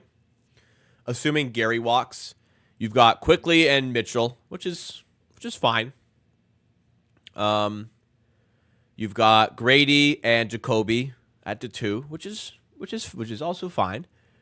You've got Barnes and Abaji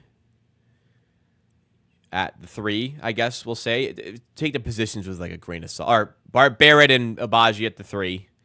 Barnes and Olynyk at the 4, and Pirtle and Mobile at the 5. It's a little bit thin. And once you get an injury, it becomes quite thin in any of those positions. So hopefully a backup, a more surefire backup center Kelly Olynyk will play those, but like a rim protector there, and you're missing quite a bit of defense with that group. So some form of defense on the wing, a wing defender and a rim protecting big is on my list. But nothing's happening, man. You're killing me. I want all this done, and I can leave at 8. How good are we now? I personally don't. I think that team's going to be fun. I don't think that team is. That team's not top 6. It's probably a 9 or 10 seed. Holy shit. We got some Shamses. Wow. All right. Not a fantastic look for the Lakers. But KPJ back in the NBA.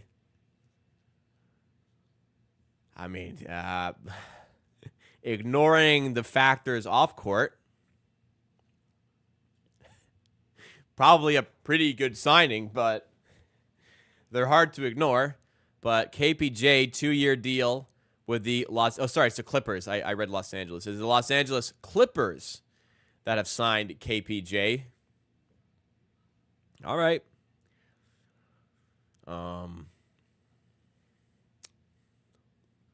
Yeah, go ahead, LA. You do you, Clippers. On court, strictly speaking, pretty good pickup. But all right. Good for him. Still nothing. Woj is, I don't know. Somebody's got Woj held hostage somewhere. Because Woj still hasn't tweeted since it's been over an hour since Woj has tweeted something. Traded Jakob for a young center. I got a better idea. Instead of like trying to get a center with Jakob Poeltl, like just play Jakob Poeltl because he's a good center.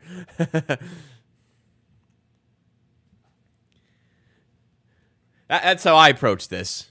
Because Poeltl's only 28. Like he gets treated like an old man. What's his birthday? His birthday's in October, but he's 28.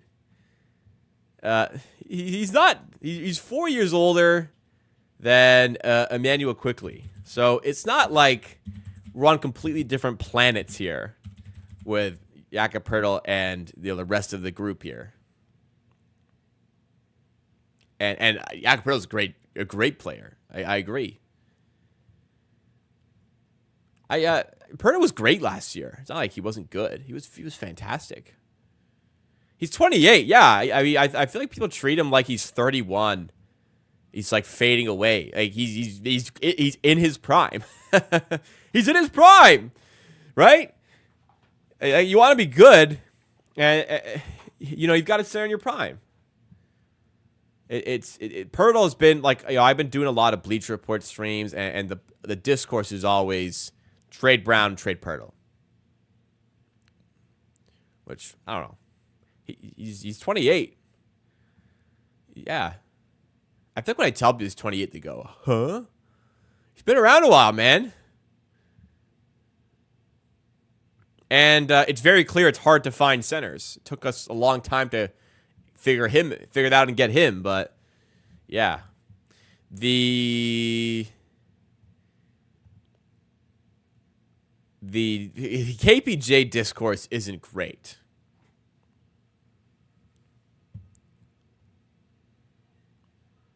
Yeah.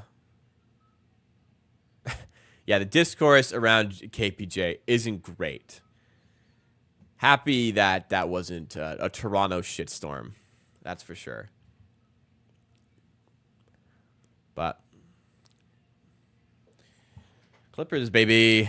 How does our Walker, Texas Ranger... What? Jacoby Walter? Is that what you mean? I think he's rotation from day one. It might take a small... It might take a small development phase to get there. Like, Grady Dick. We really like Grady Dick. He had a great end to the season. But, yeah, he spent some time in the G League to find his footing. And I think that's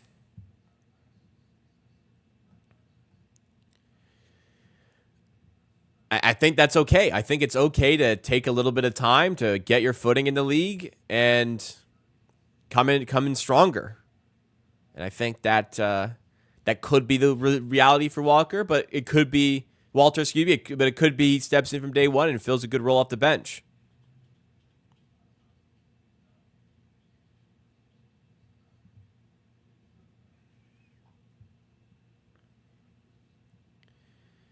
I don't know. If the Raptors had selected in the top 6, I don't think they would have necessarily traded for. Well, they wouldn't have, because they would have gotten Rob Dillingham potentially at 8. There would have been no need to get Shed at that position at 45. Yeah, I think the appeal of being able to select Rob Dillingham with the 8th pick or Nicole Topic would have been very nice this year, but. Hey, who knows? Maybe next year, draft's supposed to be way stronger. Maybe we find a really good player. Jamal said he's a competitor, which is nice. I think that's nice to have on your team, but tough to be 6'1" and not be able to shoot the 3 efficiently. Big time tough to do that. You know, you're up against it in that sense. So, can he be effective as a point of attack defender, playmaker on offense? Maybe. Yeah, T. McCall's in the league. It's tough. Yeah, you here, fine. Here's your 2 examples of players in the NBA who are really short, who can't shoot, who are effective. Yeah, you can do it. It's hard. It's very hard. Defense, listen, you could play defense or you can shoot in the NBA. You might find a role somewhere. And the Raptors, who have been very bad on defense, have a great defender for that position. Maybe, also, by the way, the Pacers with TJ McConnell, by the way, like everyone can shoot on that team. So it's easier when a guy can't shoot when everyone else can. Toronto's not in that category. It's a bit harder. But... I not to say TJ McConnell couldn't be effective elsewhere. It's hard. It's hard to do that job. And Shed doesn't put pressure on the rim as well as McConnell does either. He's just not a scorer in general. A better mid-range shot is needed for Shed. That's what you have to work on. But he's a competitor. He's a dog, man. And players like that, sometimes they just find a way. So we'll see. I did see the Kawhi Costa Rica pictures, by the way. Costa Rica, excuse me. Yeah, I thought they were fake, and then I saw all the New Balance gear. I was like, nope, that's Kawhi Leonard, baby. What is he doing out here? What is Kawhi doing here? Enjoying his vacation. Got a nice little fruit with a straw. Just a fruit cut in half, seemingly, with a straw in it. He's just he's hanging out. You know, he got the grocery truck here. Hair all out like that. Yeah. I don't know. This was not an expected photo today. He does look a little like Pat Bev. New Balance ad, it's a good one if it is. To be honest, that photo's circulating. He's wearing... as soon as I saw the New Balance gear, I'm like, okay, it's real. He's wearing New Balance shirt, New Balance pants, New Balance sneakers. He accepted Paul George leaving, and he ran away to Costa Rica. Okay. Here's a funky tweet. So last year, at an hour and 10 minutes into free agency, there was 26 reported deals and over $1 billion of guaranteed salary. We now have, at the same time this year, we have about $21 million in guaranteed salary with the Andre Drummond signing. And he's the only player who has switched teams thus far. Everyone else is re-signed for their current team. Adam Silver's NBA, man. But think about this. Nothing is happening, but just the mere potential for something to happen has over 200 people waiting intensely in the chat. So if you are enjoying the stream content, please make sure you smash that like button. Support the content.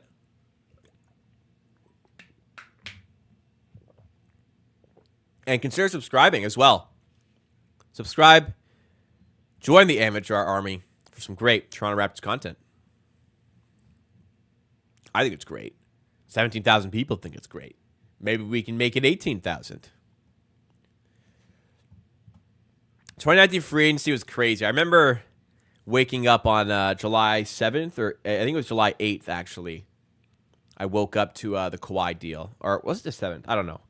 I woke to it. Oh, okay. Bam. We got something big. We got something big. All right, guys. Here we go. Here we go. This is a big deal. This is a big deal. KCP signs a 3-year contract with the Orlando Magic. Yes, sir. That's a big one. That's a doozy right there. I'm not even being sarcastic. KCP is good. And that's an important piece for a lot of teams. And he chose Orlando. So I'm assuming Orlando had Klay Thompson money. Klay Thompson wasn't going, so they had a lot of money to throw at KCP. What do you think he's going to sign for? He's a perfect fit, man. Perfect fit.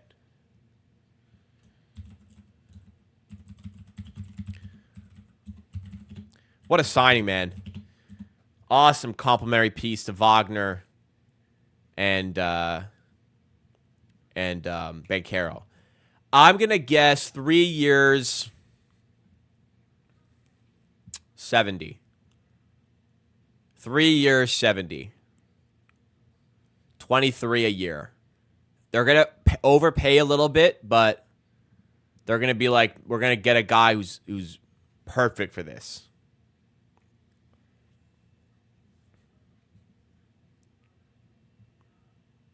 Three years, 75, 76.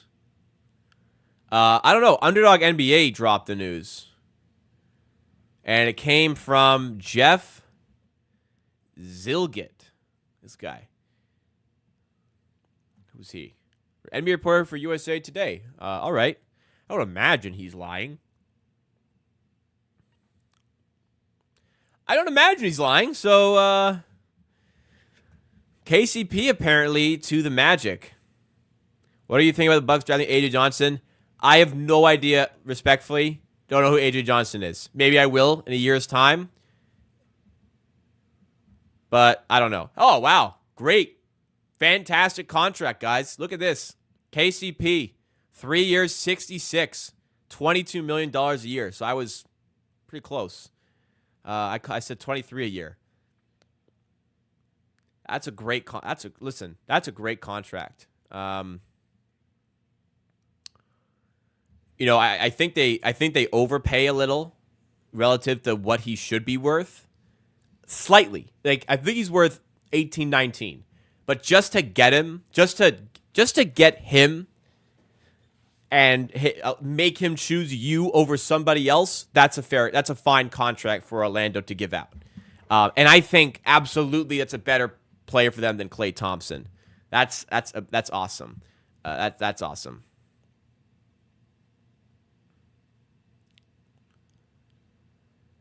Are we really comparing Emmanuel Quickley and Klay Thompson in chat? Come on, what are we talking about here? One player is heading this way. One player is heading this way. Age is important in this conversation. Listen, if Klay was 25, yeah, I'd be making a lot more than $35 million a year. For five, yeah, Klay, I'm sure could sign a 5-year, $175 million contract if he's 25. He's not 25. How old is he? He's got to be like 24. That's 34, I meant. He's 34. Yeah. Come on. You have 39-year-old Klay Thompson making $35 million? I don't think so. 39-year-old Klay is 34-year-old Klay is on the decline. I don't know what 39-year-old Klay may not be an NBA player. By the way, Denver, what are you doing, guys? This is the type of player that a championship team needs, right? Like KCP was instrumental to the Denver championship. He was very important to a Lakers championship. Two teams have won with him as a starter, right? It's no fluke that he's an important part of those teams. Denver let him go. That's a loss. That is absolutely a loss for Denver, big time. Replacing him with Chris Boucher, Christian Brown. Yeah, they're kidding themselves. They think Christian Brown is just stepping into that role. Honestly, I like Christian Brown, but I don't think he's that level.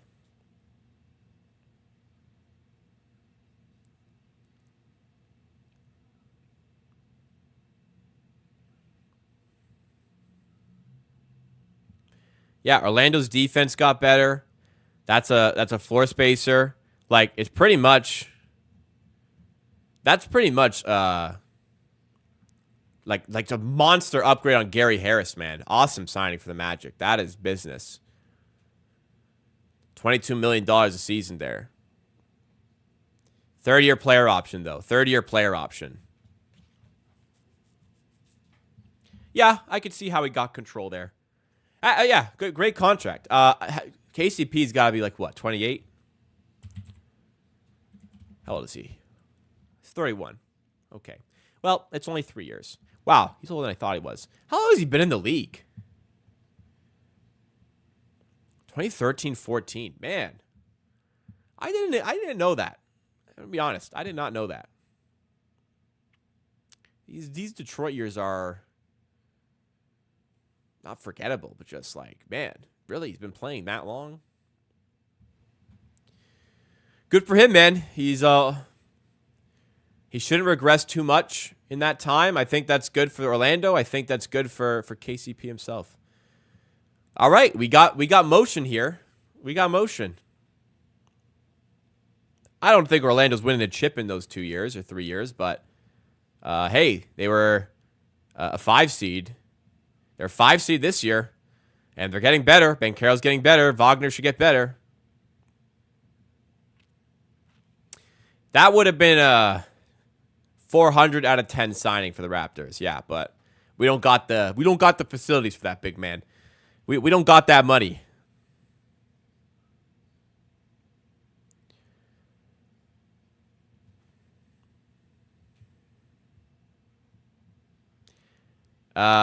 Nobody brings up.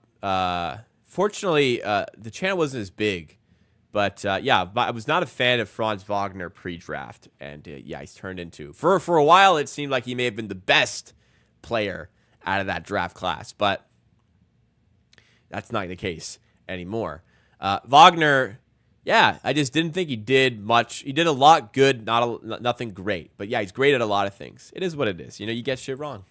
That draft was a mess. I mean, I was calling for Jalen Suggs for the Raptors. It was, it was a bad day. You know, you can never be wrong thinking a draft pick is good because, like, hell yeah, the guy they drafted him. He's supposed to be good. Of course, you'd think he'd be good. It didn't work out. But if you say somebody will be bad and they're good, you look like an absolute fucking idiot. You know? Never say a draft pick will be bad. You can only lose that. There's no winning that.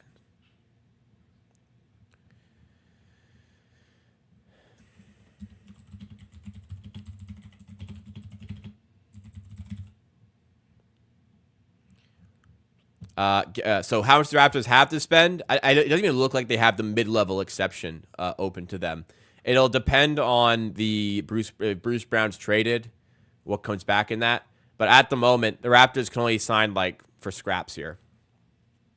They're not going to be a tax team. Don't even, like, try to say they could do that. They're not going to be a tax team. There's no point.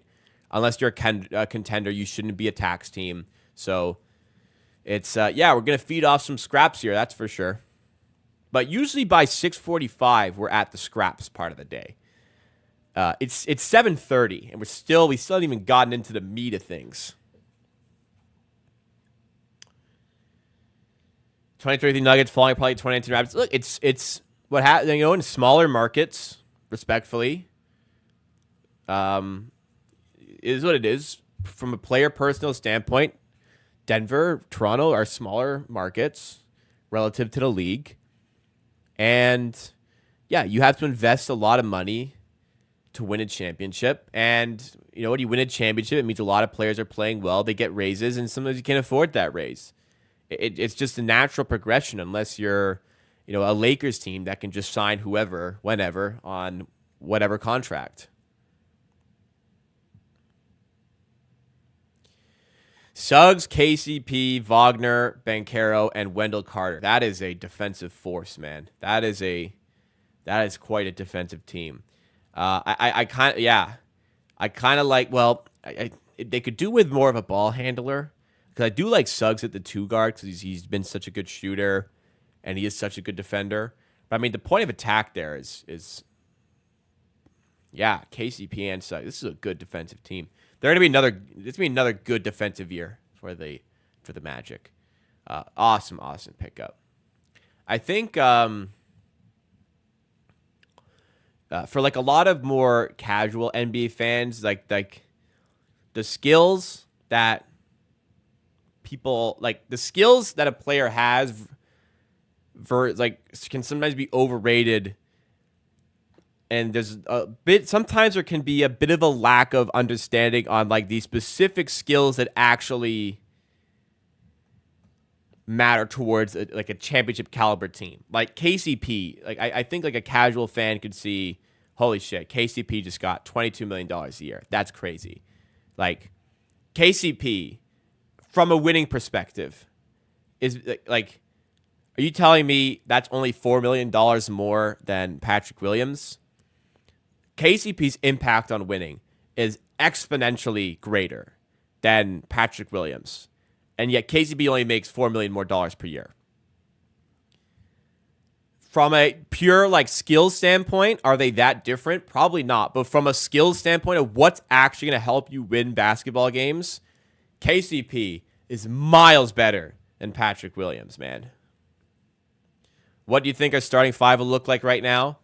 As of right now, Quickly, Grady, Barnes, Barrett, Pirtle. In whichever scattered way you want. Barrett at the 2, Grady at 3, Barnes 4, whatever you want it to be. Barnes should be at the 4. And then, just the rest of them, you got your point guard, you've got your help 4, you've got your center, and then you got your wings. I mean, I guess Williams is 22. That's fair. OG, he makes the same as OG. However, it's years later. So 18 million now is like what? Probably 14, 15 was good then. So it's not a crippling contract, but I'm just trying to make a point here. Look, he's making. I guess part of the value part of the number on Williams was how long the contract. If it was a short term deal, Patrick Williams probably signs for about the same as what KCP just got. And that's just crazy. This one player affects winning way more.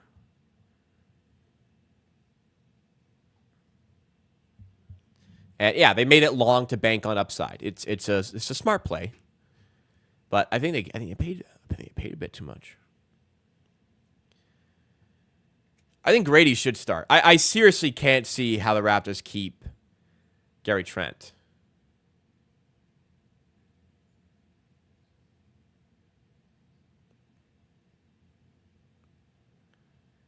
If Gary and Bruce aren't there. Well, I didn't list either of them in my starting 5, so.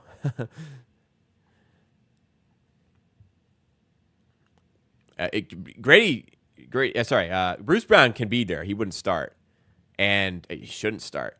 And Gary Trent could be there, and I also think he shouldn't start. Darko might just do it, but I don't see any reality where the Raps can afford it. Well, I do see one. They can trade Brown for like no salary back and then sign Trent. But then in that case, hey, maybe get somebody who's better for that money. I don't know. How much does Trent want, right? Trent gonna ask for 20 mil? You think Trent is worse than Malik Monk and KCP. So, 22 million for KCP. Sorry, Gary. You're not getting that, pal. It was 4-year, 78 for Malik Monk, 19 mil. Yeah, you ain't good as him, Gary. So we should be in the 16 range. If Ochai Agbaji pops as a real shooter, you can slot him in. He's just much better defensive than Grady. Big if, right?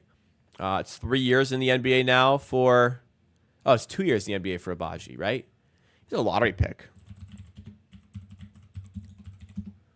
Yeah, this shooting starts to stick. Yeah, he's fantastic. He's already a good defender.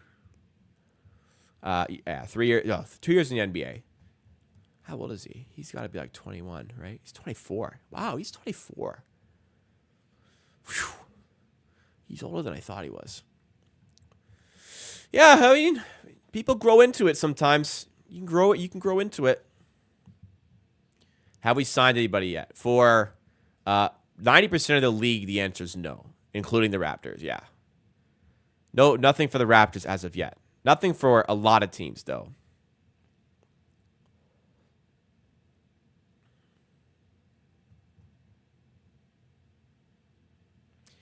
Yeah, Agbaji was, I guess, an older draft pick. Because he's only played 2 years in the league, which is why I'm like, oh, you may be drafted at like 19 or 20? No. 22 when he was drafted, I guess. I'm going to assume he's turned 24 already this year. Yeah. So he turned 24 already this year. He's a 2000. So he's not turning 25 later this year is what I'm saying.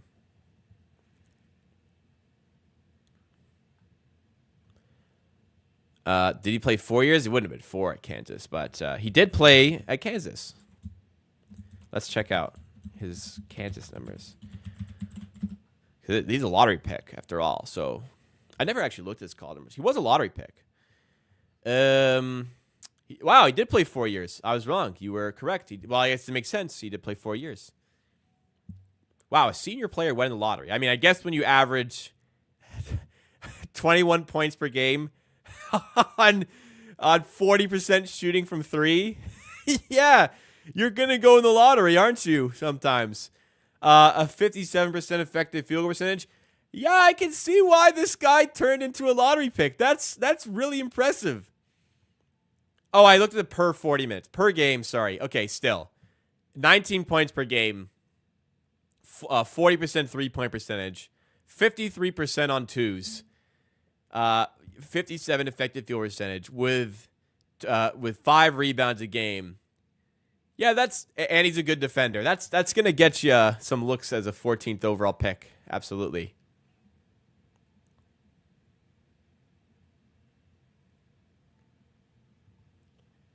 Yeah.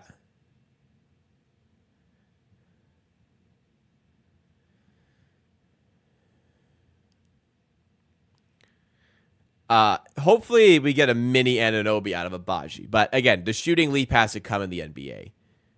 Because at times it was a little rough for like shooting. Like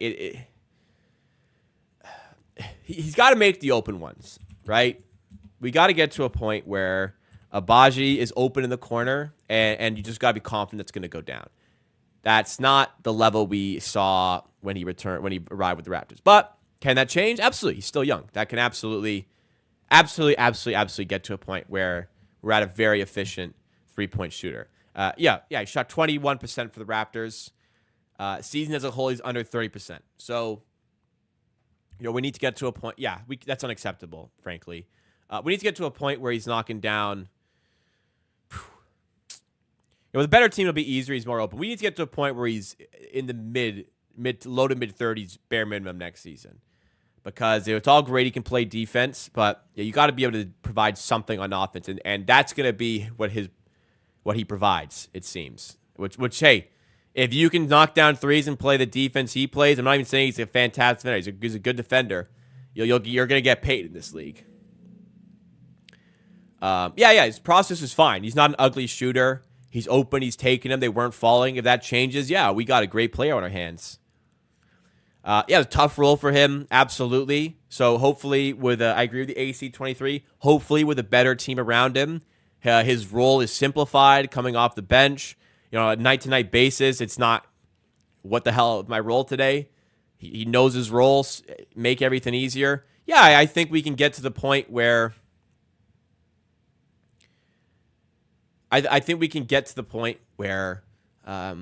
he's a confident three-point shooter, and he's bringing the 3-and-D stuff that every team is looking for.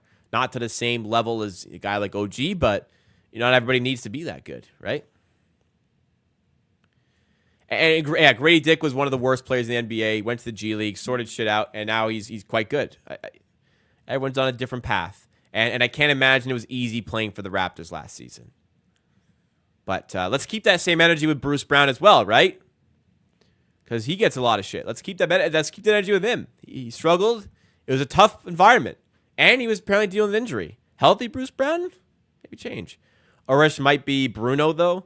Yeah, I would draw a potential Bruno Caboclo comparison with Ulrich Shamshay, but Bruno Caboclo was like a 20th overall pick, right? Bruno Caboclo was like a 20th overall pick. Ulrich Shamshay was a 57th overall pick. If your 57th overall pick doesn't work out, I think you can forgive yourself. Raptors like what they saw. They're just intrigued, and honestly, a lot of teams are, and so am I.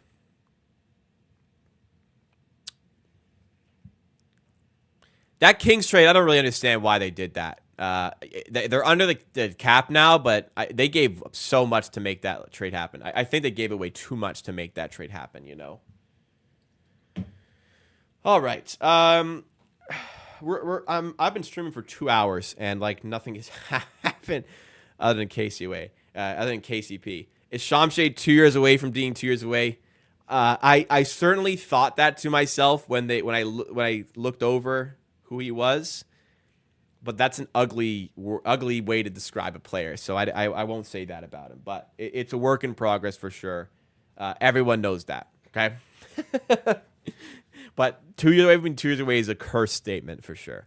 Woj, maybe because Shams had issues last year or at the draft with his Twitter. I don't know if Woj is having the same problems, but it's been a tough day for him. All right, I'll be right back, guys. I'm going to go to the bathroom, get some water, and just, take a couple minutes, just refresh. And, yeah, I'll be right back. Don't go anywhere. While I'm away, make sure you do smash the like button. Nick in chat is enjoying the content despite the dud of free agency. I appreciate that, Nick. Hopefully other people are as well. If you are enjoying, hit the like button. Consider subscribing for Raptors coverage all offseason. And I'll see you in a couple minutes. That's the wrong button.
while I was filling up my water, talking to my girlfriend, I was looking at Twitter, and apparently, I saw a tweet that said the Nuggets offered something similar to KCP, and he decided to choose Orlando. So I just don't believe that because, okay, Denver offered KCP a salary pretty similar to what I ended up getting from Orlando. I told the Nuggets offered 3 years. Yeah, first of all, if they offered similar and offered 3 years, why does he play for the Orlando Magic now? Well, maybe your GM or whoever shouldn't talk shit about your own player before he's choosing his next destination. Yeah, hey, KCP, we'll be fine without you, but, would you like to come back? I'd probably feel similar to Kentavious Caldwell-Pope in this scenario and think, okay, let's go pay no state income tax in Florida and go somewhere that they want me, right? Denver don't really, well, yes, Denver do have the financial capacity to take on Bruce Brown. I would, if I'm Toronto, I'm making a phone call, that's for sure, regarding Bruce Brown. Havoc says, all right, Jacob's on, let's cause some anarchy. There's no mods in chat actually right now, so if you guys went crazy, just be struggling to do something about it. But I also do have the capabilities here.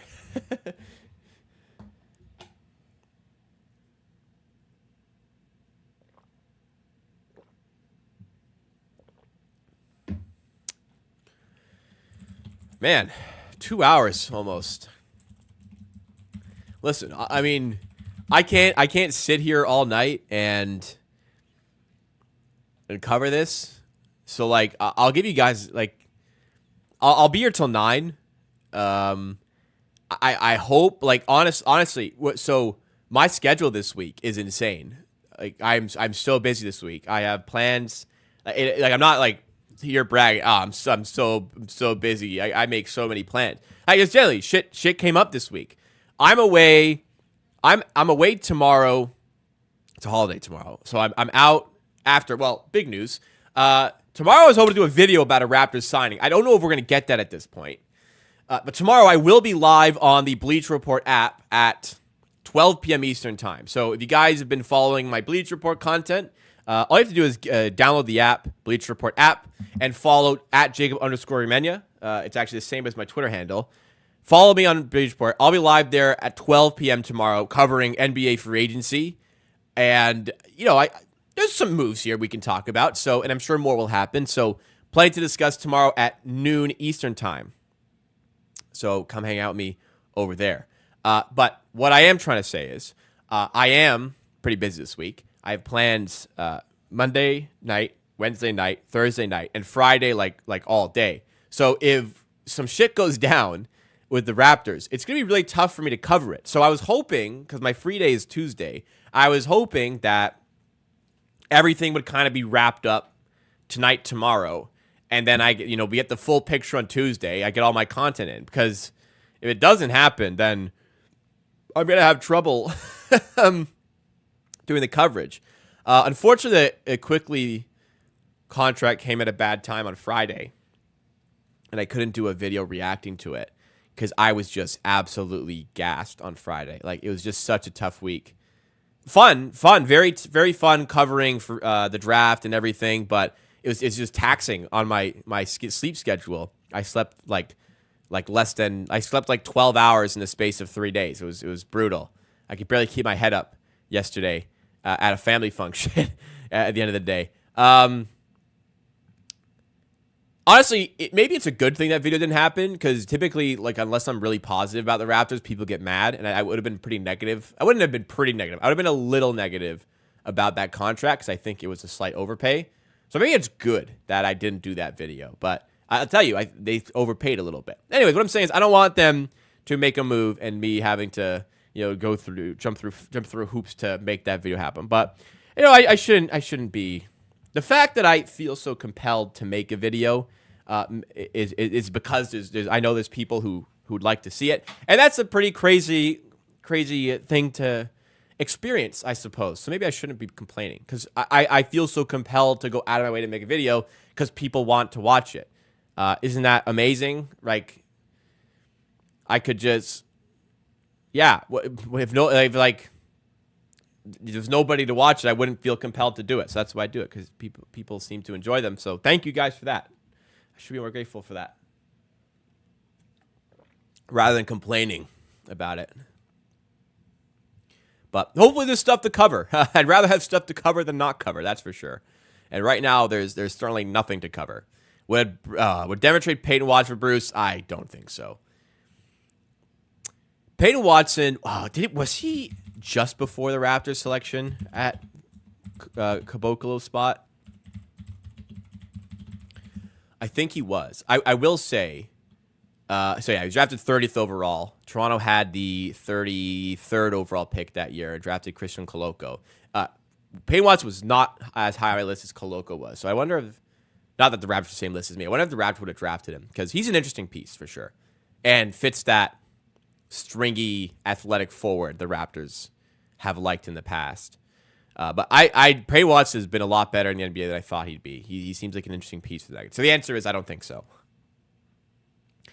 Unless they're desperate to bring back Bruce Brown, but they also said that they'll be fine without KCP, and that Christian Brown is going to fill in, which, by the way, I don't think so. So maybe they're not compelled to make a big move.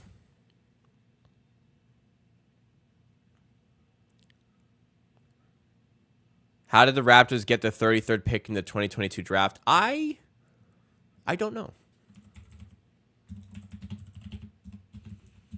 Let me see. I forget. Anybody remember?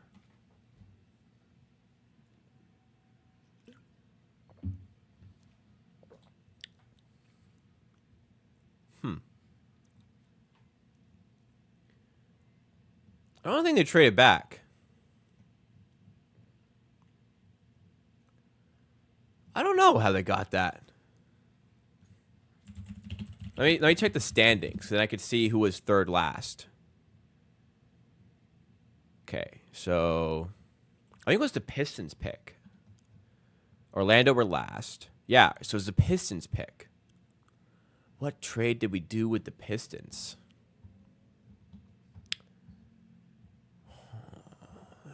Raptors past trades. Oh, wow. Awesome stuff here. We got a super chat in from Truckin' the US. Thank you so much for that. And I read. Here comes the money. So the Clippers have hit cash out mode. Josh Primo and KPJ on the same team in LA. Sounds insane, but it is real. Indeed, it is pretty insane. I don't want to get too deep into it, but if Jonte Porter is banned from the NBA for life, you know, maybe we should start considering things of this nature in that conversation as well. It was the Dragic trade to move back. Right. It was. It wasn't like a draft day move back, but they moved back from the first round to early second round as part of the trade with Goran Dragic. That is correct. It was with the Spurs. Yeah, that's it. Correct. For the Thaddeus Young trade. Good memory. Wow, that trade really didn't work out, did it? We got Thad, who stunk, and we overpaid. And we got the draft pick of a player who, through no fault of his own, has dealt with a health problem that I'm hoping very much that he can return from and play professional basketball again. It just sucks that we got Thad, who's bad and gave us financial issues, and a draft pick who is no longer the NBA. And they got Branham. They drafted Branham with our pick, Malachi Branham, who actually, is showing promise, but isn't showing enough promise to get consistent minutes there. But I do kind of like Malachi Branham.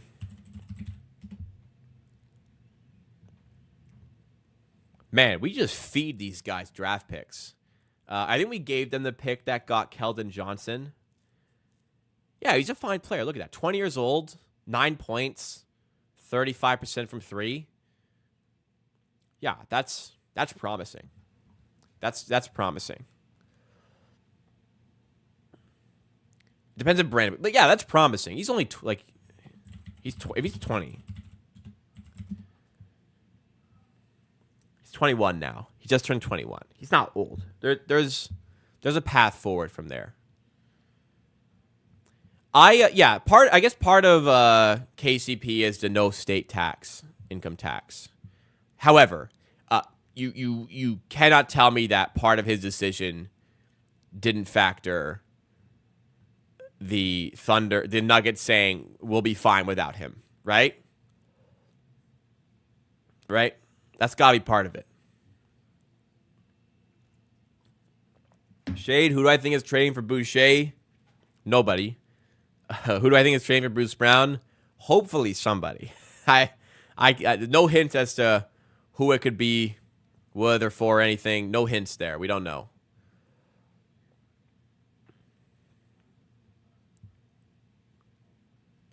What would a trade with Russell Westbrook look like for the Nuggets?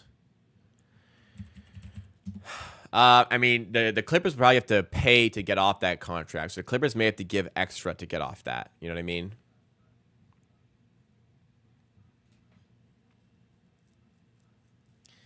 Another super chat from Truck in the U.S. Thank you so much. I really appreciate the support today. They say, yeah, they hit the panic button. Failed with Paul George, Kawhi. Then GM said, you know what? Get rid of Russ, bring in KPJ. They're also linked to Bridges. Desperation perhaps comes into play here. Well, okay. Now, technically, in the eyes of the court of law in the United States of America, because KPJ reached a plea with the opposing party, he will not have anything on his criminal record for that, and he will be found not guilty based on the plea. However, there seems to be a fair amount of evidence that would suggest that he assaulted his significant other. I don't know. To me, just like I think the characters on your organization, is important. You're representing yourselves to a lot of people. I think the people within your organization are important. That's something that matters to me. To other people, it doesn't, but to me, it does. And I don't like things like this, right? Like I said, Jonte Porter out of the league forever, which is the right call, but man, like Miles Bridges and KPJ still collecting checks from the NBA, it shows where the priorities lie for the NBA, obviously. Betting hurts their bottom line. Assaulting your significant other doesn't. We have Anchor Malhotra, who has subscribed. Welcome to the Amateur Hour Army. Thank you so much for that. Another new subscriber comes in, and really appreciate that. Look, it's been a dud free agency so far, but I hope you guys are enjoying the content. I appreciate support today, everybody. Bruce Brown plus second rounder for Jalen Green and Tari Eason? No. I'm sorry, but Tari Eason's good. And Jalen Green ended the season really well. There's no way they do that. Rockets would hang up laughing, yes. Taking the plea is pretty much a big deal. Listen, the court of law operates different to how a private organization could. The criminal justice system, I think, works really well because the burden of proof is on the crown. The burden of proof is to prove guilt. And if you can't prove that guilt beyond a reasonable doubt, fair enough. You should not be criminally prosecuted. That being said, when there is substantial evidence to the public of something having happened, your private organization can make their own decision regarding that person and if you want them as part of your organization. Right? That's what it is. Clippers' new logo is awful. Yes, I It looks way worse now that I see it on actual like graphics. It's horrible. It's horrible, isn't it? The old one's way better. What would I give up for Cam Johnson? That's the thing. Probably wouldn't give up what it would likely cost to get him. I mean, you got to give away at least a first to make that happen. I don't want to trade any picks right now. So that's the thing. That's the thing. The Clipper jerseys are fire, though.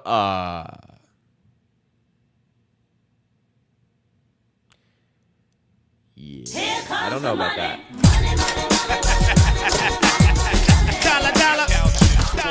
Oh, there is. Oh, another super chat. Another one?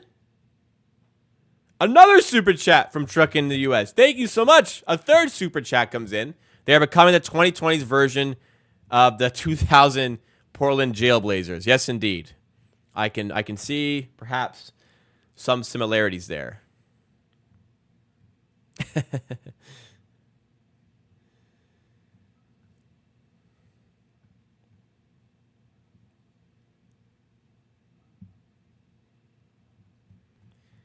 Can you go to Cam Johnson basketball reference? Are the injuries an issue there?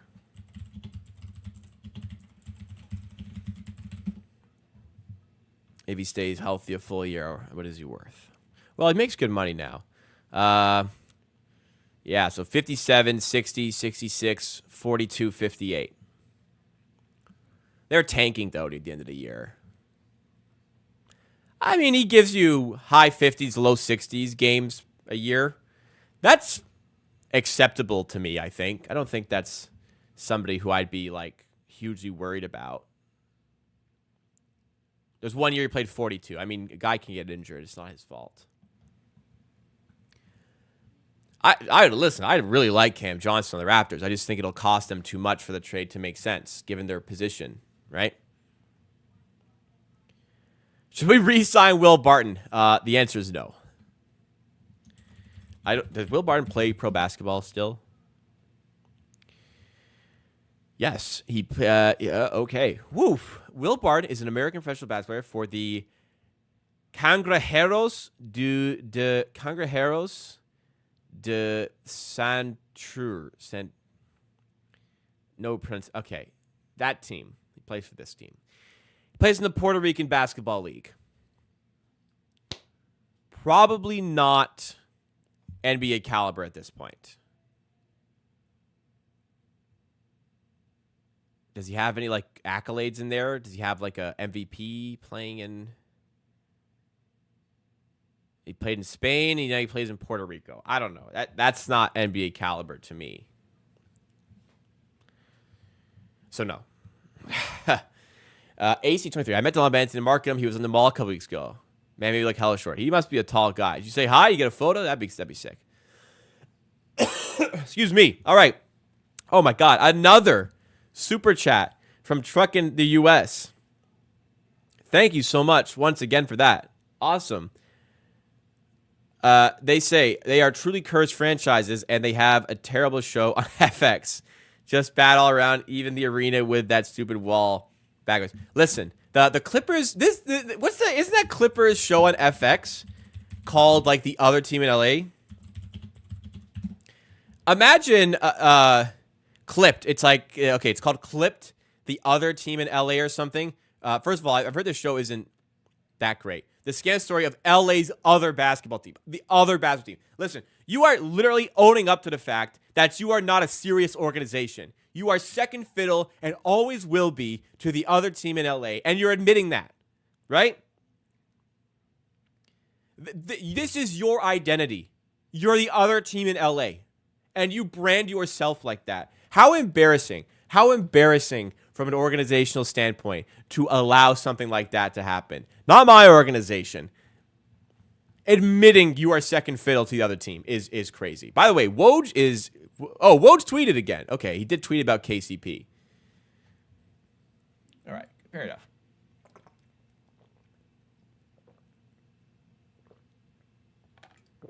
Per Ballsack News PG to the Raptors. Did they actually tweet that, though?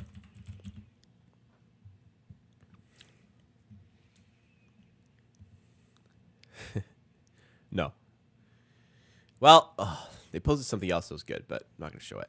Yeah, they didn't post that, but that'd be funny. Here comes the money. And confirmation on our 4th super chat. Thank you so much to Truckin' the US once again. I honestly, I'm so grateful for that. You are you're doing a great service to the community. I feel like that comes in a bit loud. I'm gonna lower the volume on that.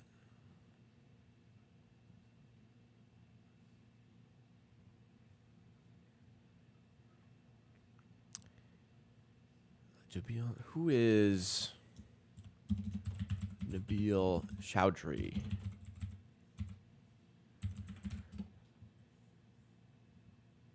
I don't know who that is. Anyways, wow, a 5th super chat comes in from Truckin' the US.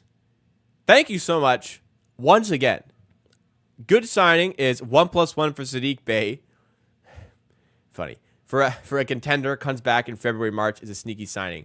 I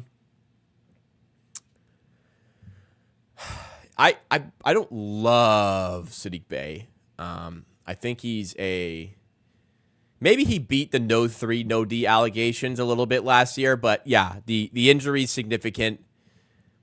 It has to be a really cheap deal. I kind of feel bad for him to do an ACL in a contract season. Yeah, that volume's better. But,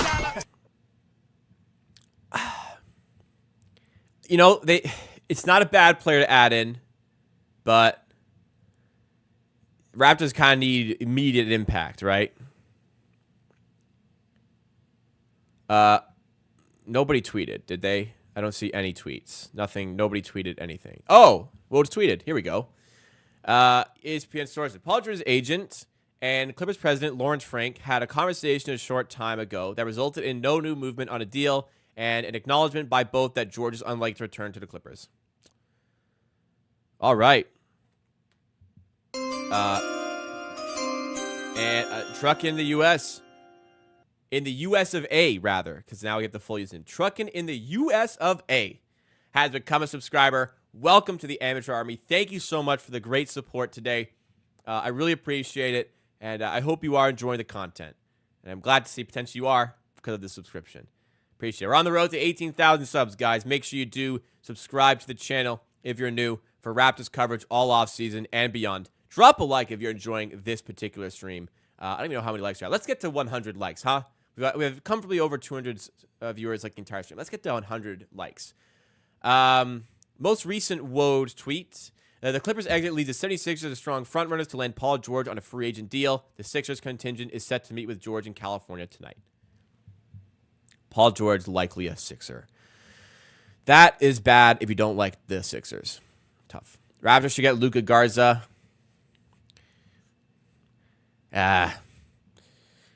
Another center who can't really protect the rim. Doesn't offer much. I mean, he's probably better than that Carlson guy they got, but Garza doesn't move me. Well, you know, okay, Phoenix, you're not wrong. It's a regressing. Paul George is still very good, by the way, but it is a regressing Paul George, and he will eat up the Sixers cap space for a while. And they're injured gods.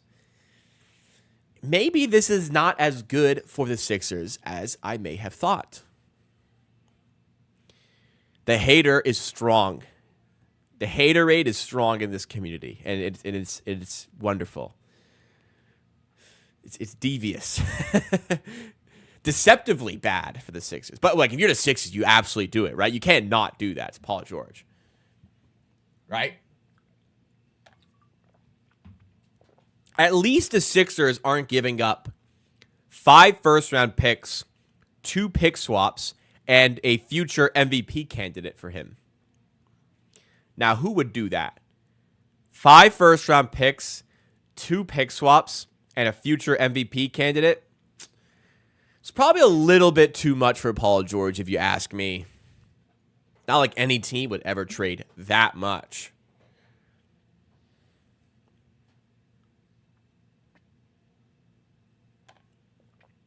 I wish nothing but for theirs and Boston's downfall. No, Maxey will get the max, rookie max incentives to stay with your team. He's going to stay, of course.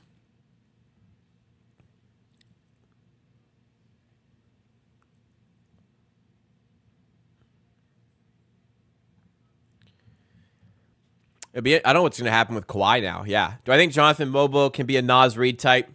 Naz Reid's a very good three-point shooter. Jonathan Mobo, unfortunately, did not attempt a three-pointer in college, last season. So, at least he didn't make one if he took some. So, that's where the difference lies. So, I can't really see it because of the lack of shooting, but he's developed. Sorry. So I will correct myself. He attempted 2 3-pointers last season. He did not make a single three in his entire college basketball, NCAA Division I basketball career. I'm not sure if he made it in community college or in college when he was at Northeastern Oklahoma. But playing in D1 ball, he did not make a 3-pointer. Only attempted 2. We got another super chat coming in. Boy13 has sent in a super chat. Thank you so much for that. Appreciate you doing that, sending that in, and supporting the content. It reads, I want Luka Garza's DNA. I want his seed. To incentivize super chats, I do read them out. Maybe I shouldn't do that. I don't have to read it out. To be honest, you could have just wasted your money there. But just for you, Boy13, I will read that out. All right, let's move on. Apparently, we might be linked to Brandon Ingram. What are we going to trade to get him? Come on. What are we actually trading for? What are we trading for that? Kawhi's a snake. He might leave. You never know. Dude's chilling in Costa Rica right now, though. He's going to have to get on a flight home and figure it out. Dude's sipping on some tropical fruit out of a straw right now in Costa Rica, decked out in New Balance gear. Clay the Raptors. Listen, all these complaints about 28-year-old Jakob Poeltl and the so-called timeline, and then imagine getting Klay Thompson. Truckin' in the US of A has sent in another super chat. Thank you so much, Truckin' in the US of A. Honest opinion, do you think Scotty is number 1 on a championship contender? I feel like you have a number 2, number 3, Quickly and Barrett, but do you think Scotty Barnes could be that one? I don't know yet. He's 22. He's already an all-star. I think it's crazy to say that. I think it's crazy to say with confidence he'll never be a number 1 guy. How could you possibly be that sure for a guy who's 22 and already an all-star, right? Why can't he be your number 1 player? Here comes the money. So my answer is he might be. He might not be, but he might be. Now, to make him look like it, you need to surround him with shooting. The likeliest outcome, as is for any really good player, is they probably will need somebody better than them to win a championship. But, if you get a player better than Scotty Barnes, you're going to be a damn good basketball team.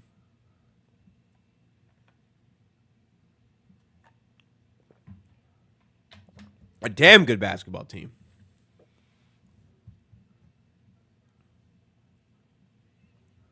Maybe he does it someday.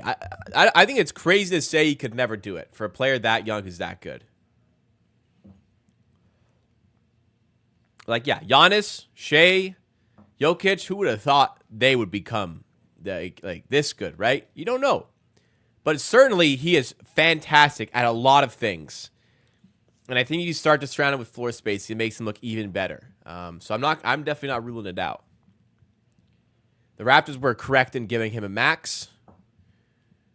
If you're an all-star as on a rookie contract, you're a max player pretty easily. Scotty at worst is the 3rd best player, a real contender. I agree. Yeah.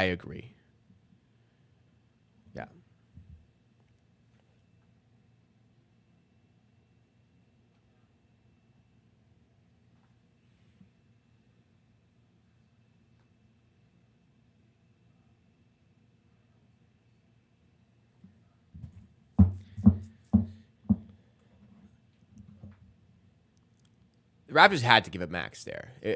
To me, it was obvious that they were going to do that. We got a Woj tweet. Did we? No, it's the one from before.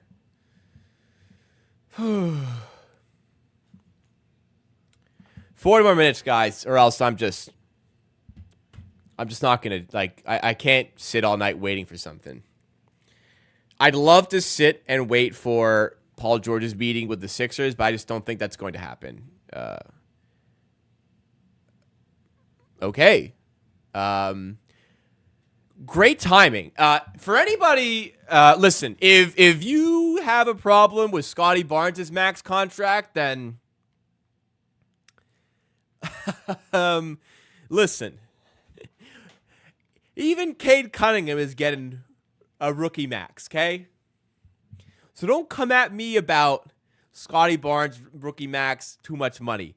Even this guy's going to get it, okay? Now, Cade is a great player. Okay? I think the idea of Cade is a little bit stronger than Cade actually is. But if the Pistons are giving this guy a max, there shouldn't be any conversation about Scotty Barnes' worth on a max contract. Okay? Cade Cunningham just signed a rookie max extension with the Detroit Pistons. I am not sure if Cade Cunningham is worth that much. But you pay him because you hope something happens down the line.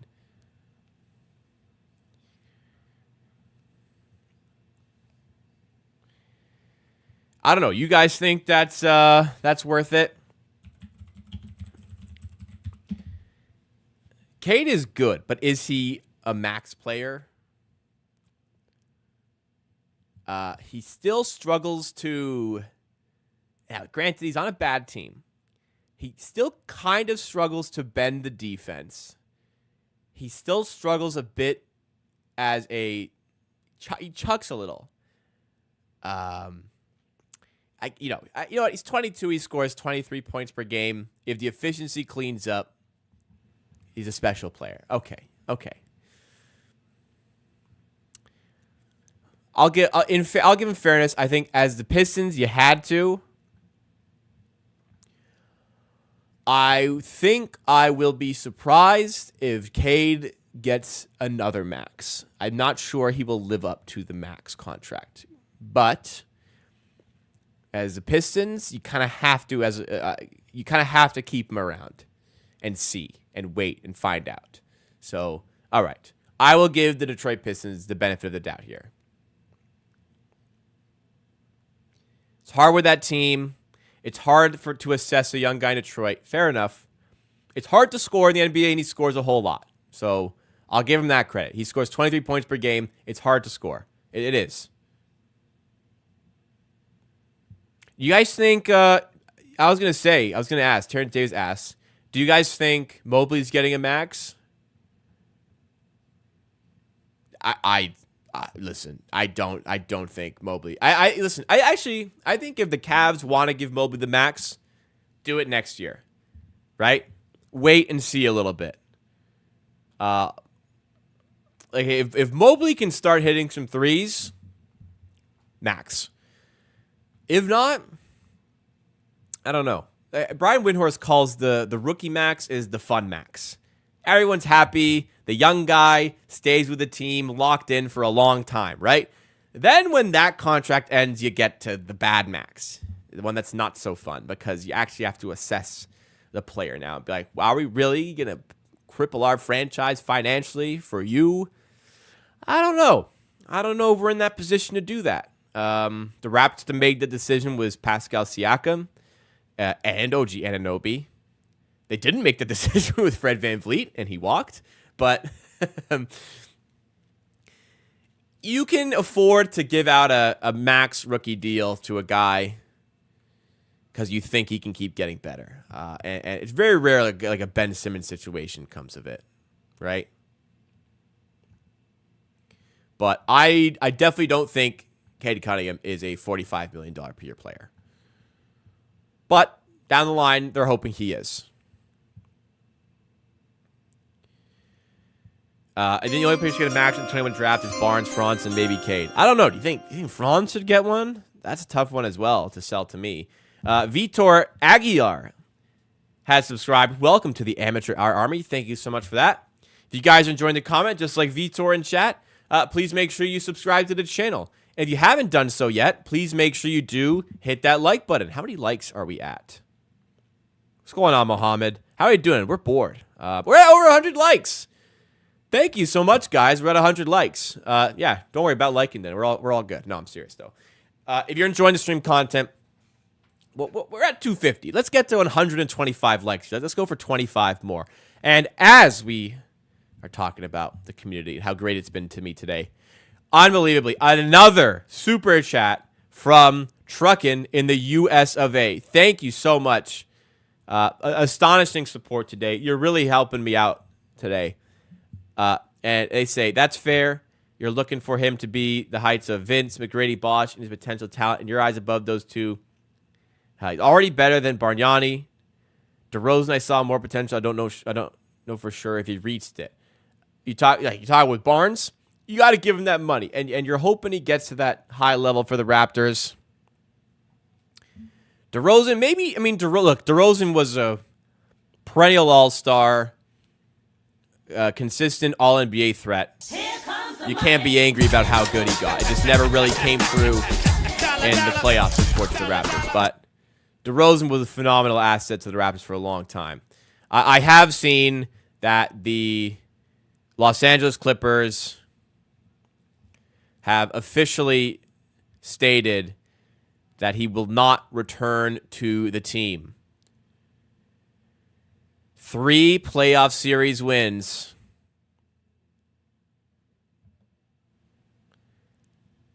In 5 years.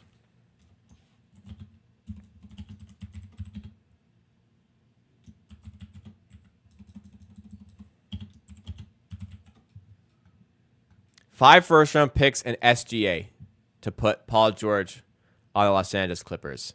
They won 3 playoff series. That's not very good. If you combined all of their playoff series wins over a 5-year stretch, that still wouldn't be enough to win a championship. So, yeah, it's a failure by the Clippers. It is flat out. You can say they had to try. They had to try something, right? They put it all out there to try and win a championship. But, look, I'm not saying the Raptors are in a great spot right now. I'm not saying that at all.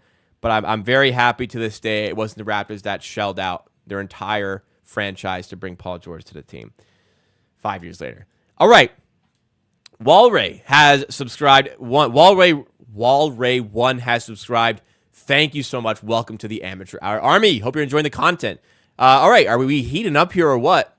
We got a report about Eric Gordon staying on that ring-chasing grind. Eric Gordon is likely to sign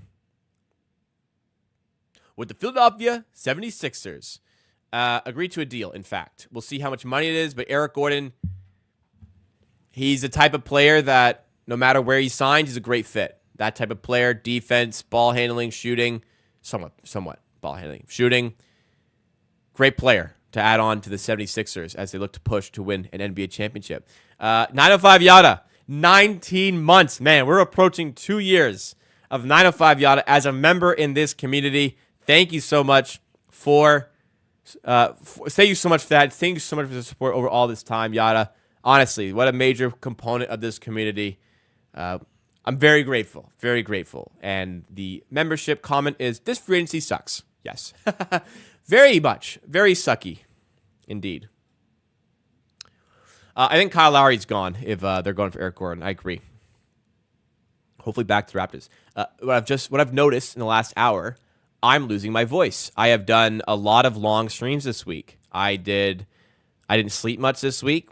I streamed for like 3 hours for the first round of the draft. I streamed for like 3 hours for the second round of the draft. Actually, I think the first round was 4 hours. I'm losing my voice, and I don't know if it will be here the rest of the week. We'll see what it's like tomorrow, but I feel it. I feel it going. It's getting raspy down here. You can't hear it yet, but I feel it. I feel it coming. I remember I lost my voice during during the trade deadline a couple years ago because of all the content I did. So hopefully hopefully it doesn't happen this time. I'll be live for 30 more minutes, guys, unless the Raptors do something. Truckin' in the US of A with another super chat. Goodness gracious me. Thank you so much, Truckin' in the USA. I really appreciate it. Playoff P at it again. They haven't been right since they screwed the pooch blowing that 3-1 lead in the bubble. Good move for Gordon. Yeah. The Clippers having failed is this does put a smile on my face. I don't know about you guys. It is funny, isn't it? Watching another team fail is funny. Wow. I wasn't expecting this. Chris Paul. Wow, we're at 70,500 subs. Let's keep pushing to 8,000, everybody. 18,000. Chris Paul intends to sign with the Spurs. Nice vet pickup. Honestly, I'm pretty shocked Chris Paul did not sign for a contender. Maybe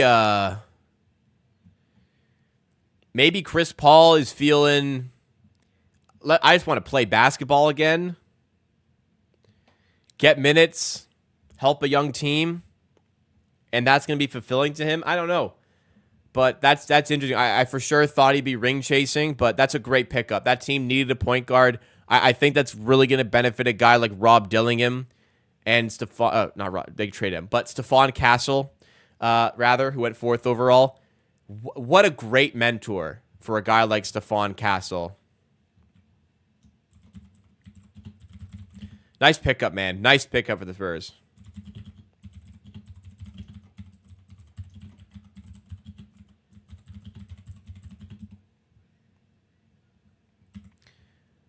Spurs are going to be interesting this year.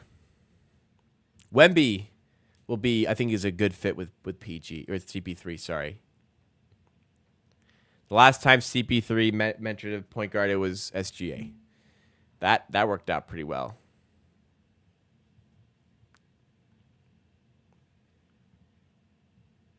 Devontae counts the same. Similar help. Yeah. I really like that move for the Spurs. Maybe they just gave him the biggest contract. They're prepared. They got the space to pay him, so like why not pay him? But I am surprised that Chris Paul is not ring chasing here. You would think he'd be ring chasing. But as Phoenix said, perhaps he knows it's not meant to be. Is he already? He's 39. I thought he was like 37. He's 39.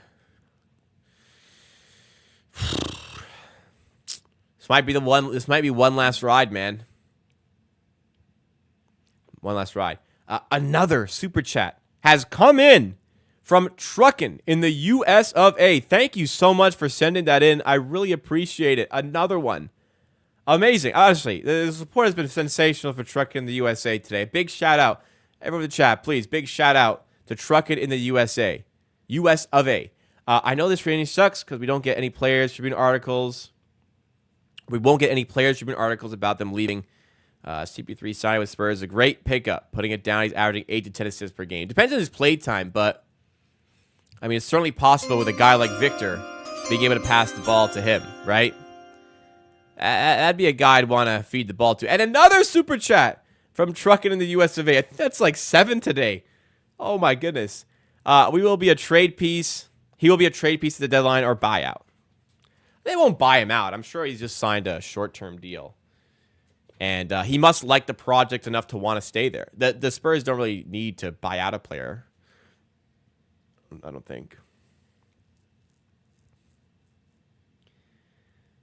I need to buy a truck and let Truckin' ride it. Is it, yeah, truck? Is it Truckin' the US of A or truck in the US? Like truck space in the US of A? I don't know. You clear it up. Batum to the Spurs would be fun as well.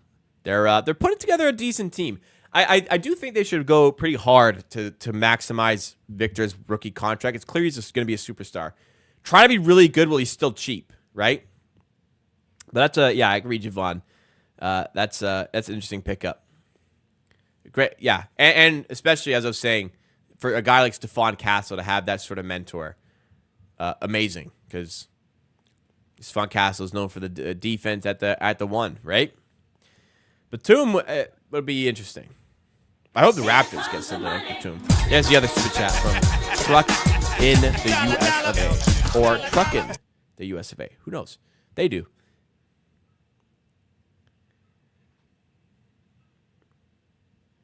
Get a refund. Can you do that? That'd be a shame.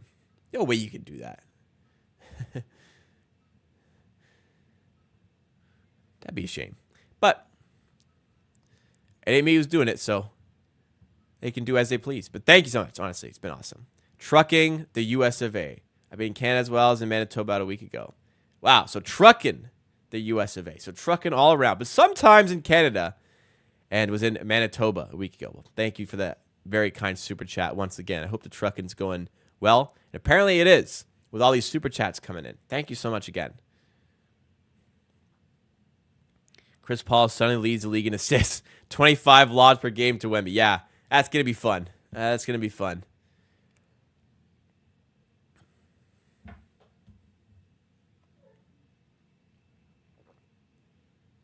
lot of money in trucking. No, like for real though. It's a tough job though. You're away for a long time. Weeks on end, month on end, maybe sometimes. It's got to be a tough gig. Raptors Digest said he could beat me up. Maybe he could. Here comes the money. I don't have fighting experience.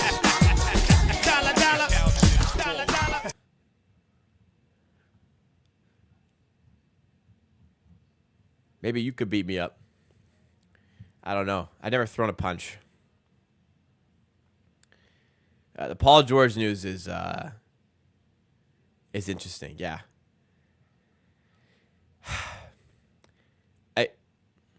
It'd be a surprise if he didn't sign for the Sixers at this point. What does this mean for Podcast P, man? Is he going to bring the whole crew out to Philly for their new studio? My deal, Jack. Well, I wouldn't know anything about that. You should do 1v1. No, I'm not going to fight anybody. That'd be funny though. I got no beef with people, man. Listen, like I always say about the Raptors community. I don't know if they actually said that about me, but like I always say about the Raptors community. If let's say one of my videos, let's say one of their videos does really well. It gets like 50K views, which would be great. I would think. That's just 50,000 people who might see like one of my videos in the recommended section, right? And if they bring in like 5,000 subscribers off a video or something, that's 5,000 people who might like my channel as well, and vice versa. So like if one dog eats, we all eat in this YouTube space. So there's never any beef on my end, at least. I don't know, maybe somebody else, but I got no beef. I don't think anybody's got beef with me. At least I hope not, because I got no issue. If one person eats, we all eat. Just remember that. It's not a competition. YouTube should not be a competition. We all just want to see the Raptors win. And if we grow the community as a result on YouTube, everybody wins. Everybody benefits. I don't think the Magic have enough cap space for Paul George. Yeah. All the reports came out that they weren't even interested, but they saved up the money. I think the whole Paul George to Orlando thing was just something for leverage to get, okay, another team's in the mix, you got to pay me more. But they had the money and they brought in an awesome fit. I think KCP is much better. It's cheaper and probably better for your team than Klay Thompson at this day and age. And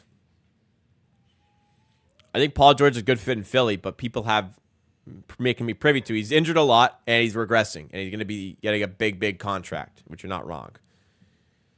Trent to the Jazz, that wouldn't be super surprising. I don't think Gary Trent would like playing in the West.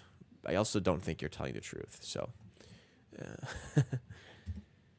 Here comes the money. Money, money. Doesn't solve the playmaking need. No, they still need to find a guard who can do that. Now, Lowry would make a lot of sense for that team now. They're going to have some hope that Jared McCain can kind of step up from day one, which isn't impossible. However, Jared McCain is more of a shooting type of point guard, but he spaces the floor in that way. The pull-up jumper is reminiscent of what Kyle Lowry provided in that sense as a pull-up threat. But there's a bit of a playmaking leap for Jared McCain. He could maybe do that, but I think he's more so going to be catered to a role off the bench from day one. So yeah, they need a point guard. But I tell you, as another 2 super chats have come in here from Truckin' the US of A. Truckin' the US of A. That was before, but this one. Paying good. That trip to Manitoba. Made $9K after field. Been on the road for 2 years straight. Coming up on 3 in October. I mean, crazy stuff. But I'm glad it's serving well. I'm glad you're enjoying it. Would I take 3-peat from Raptor or beating Boston Bruins to the Stanley Cup? I will comfortably. Obviously, as a Raptors content creator, I will comfortably take a Toronto Raptors championship over 1 Leafs championship. So I would naturally take 3 over 1. Just beating 1 Leafs Stanley Cup is not as worth to me as 3 Toronto Raptors championships. I'll take 1 Raptors chip over a Leafs Stanley Cup. Based on my content creation, I'll be selfish in that way and say that. As just a general Toronto sports fan, I've seen the Raptors win, so would I trade and now I get a Leafs one as well? That'd be cool, but for the sake of content as well, I mean, a championship would be massive, and I'd obviously love to see that. Look, I don't have to pick, but Raptors would be my first choice. Wow, JV to the Wizards. Whoo-wee. That's pretty good. That's pretty good value. I've been lower on JV than most people are, but that's good value for him. I think that's a safe contract. 3 years, $30 million. I'm surprised a little bit that he's signing for Washington, but I think the market for a center who can't really play defense is small, but he's still a good player. He can definitely score. That's an interesting contract. I think that's fine. That's a good contract. $10 million for him, I think, is good value. So yeah, props to the Wizards for getting that done. Wow. 3 years, $30 million. Yeah, you gotta be happy with that. Apparently, the Chris Paul contract is a 1-year, $11 million contract. I think that's the reason he's in San Antonio. $11 million is more than he'd make with a contender would not pay him $11 million. A contender would pay him $1 million. So 11 is fine.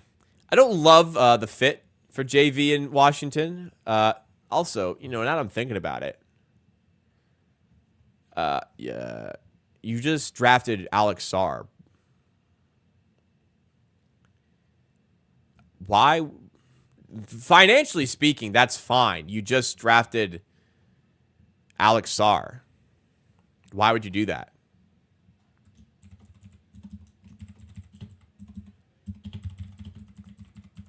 The point is, you're starting Alex Sarr and giving him minutes because you're bad and you can.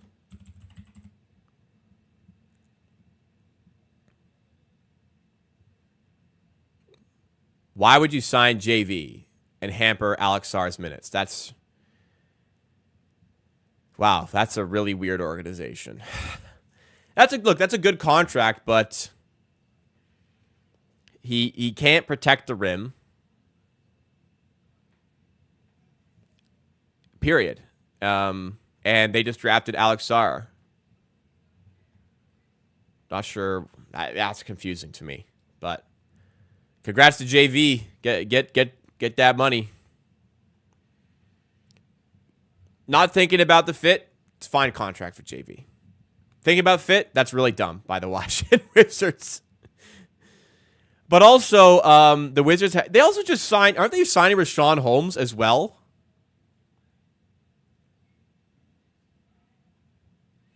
What are they doing? They just signed Rashawn Holmes.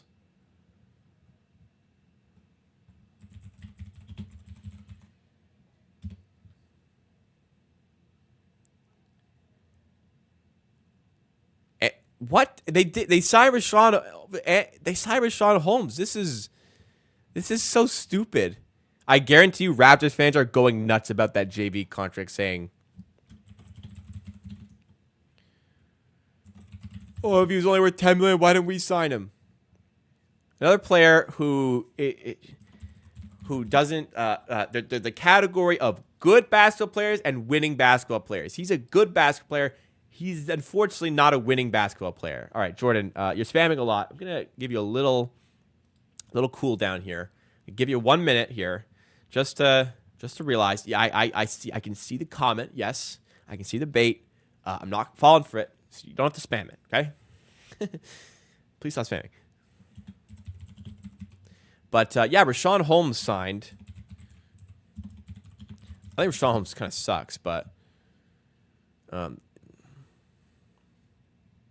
I don't know what the fuck they're doing over there in Washington. Don't know it at all. All right. Things are starting to heat up here. I don't think I'm going to go much past 9, but at least we're getting some stuff. We're getting somewhere now. Here comes the money. We'll see.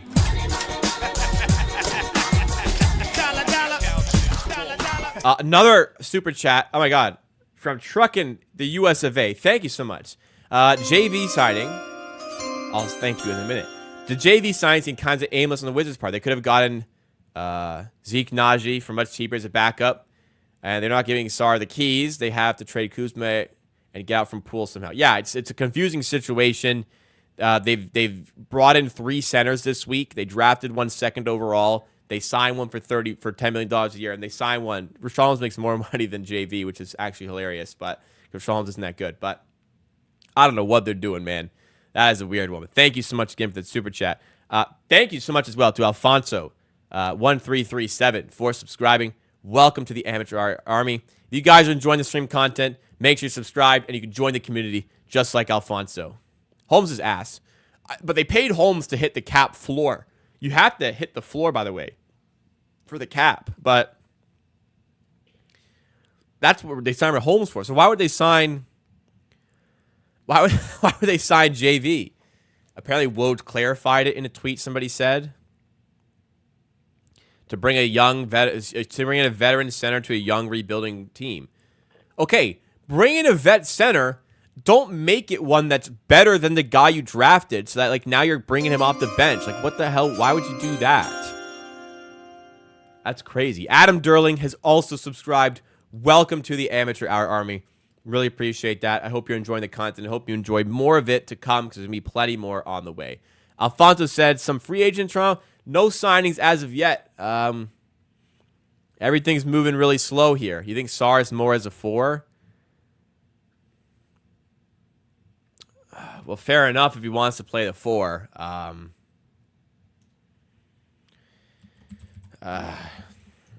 Don't think that's the smart play for the organization. Yeah, a clear player who's better at the 5 asking to play the 4. I just don't really know. That doesn't work out often, okay? That's what I'm saying. You're better off just playing that 7-foot-tall guy who can be your defensive anchor, who might be at a space floor. You're better off playing that guy at center and bringing in more dynamic players around him instead of signing JV.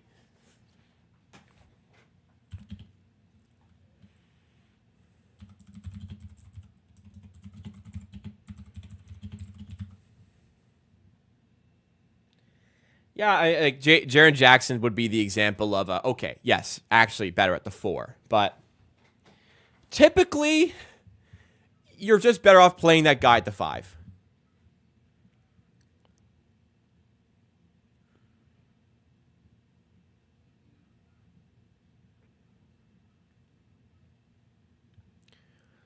Yeah, why would JV want to go there, though? Like, clearly he's going because he's going to start. That's why he'd go, right? But is that the biggest like, I didn't think JV was going to get $15 million again, but I also didn't think it'd be $10 million a year. Maybe he likes it because it's 3 years and he probably wasn't getting that elsewhere. But do you really think that was the biggest contract JV got offered? I feel like it's not. So that is a strange one to me. Anthony Bennett to the Raptors, yeah. I actually think he might. Is he at Canada's Olympic camp? Canada Olympic training camp, men's Olympic training camp. That's. Oh, I wrote cap. Which is why Canadian Tire is in my results here. Yeah, it's 2024 Paris Olympics. Men's training camp roster. Here we go. Anthony Bennett is not at the camp, unsurprisingly. That'd be funny. Ken Burgess, which is also funny. And Fionnu Kabengele is at the camp. That's also surprising. Former Clipper. I got another super chat from Truckin, the US of A.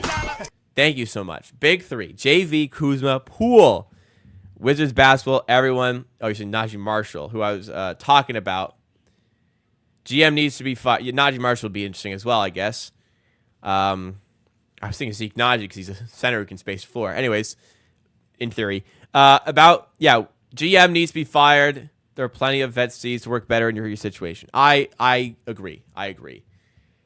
That's a weird one for Washington, Truckin. That's a weird one. They have not made a lot of great business decisions over the last few years, I must say. That's a tough organization to be a fan of. That's one where I'm like, hey, you think it's bad being a Raptors fan?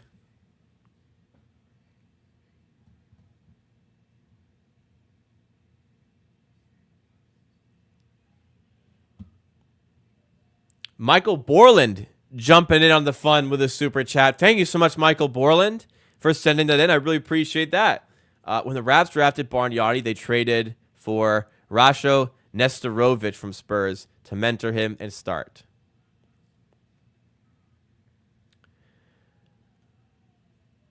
That didn't work out, by the way. Nestorovic was really bad for the Raptors, wasn't he? I thought they drafted him. They traded for him? No, they traded for him. Was he good? I mean, he wasn't bad. He wasn't bad, but he wasn't good either. It's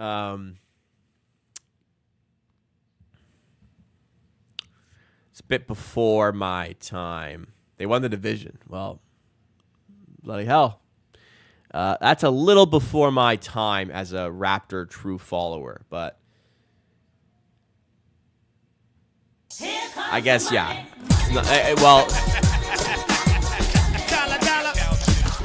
So for what I'm trying to say is, so I mentioned,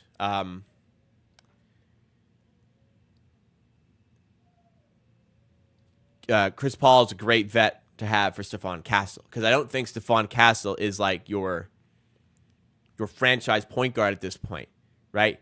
I think mentorship will help him. But for Alex Sarr, I think it's to me it seems pretty clear that you should just start him and give him as many minutes as possible out the gate to be your defensive anchor. You're in a position to do that. That's how I feel about the Alex Sarr situation. Whereas for the Stephon Castle situation, I think that he does need some more development time, and having a mentor will benefit him more greatly than a guy like Sarr, who I think it'd be more beneficial just to play as tons of minutes. But I guess they don't share that sentiment. Nothing on the Raptors front yet. I've been streaming for just under 3.5 hours, just over 3 hours at this point. I'll go for about 5 more minutes here. I'm also losing my voice, so I'll go for about 5 more minutes here. But yeah, I can't unfortunately just hang around all night here. If you want more of my free agency coverage, if the Raptors make a move tonight, I'll do a video about it tomorrow. So you'll see a video in the morning or the early afternoon about that move. Don't know what's going to happen. It's been a very weird day here of little to no action around the free agency. But tomorrow at noon Eastern time, I'll be live in the Bleacher Report app. Download the Bleacher Report app on your phone. Follow me at Jacob_Gramegna. And hit me up. I'll be live at noon. You can get in the comment section. Where am I from? Toronto.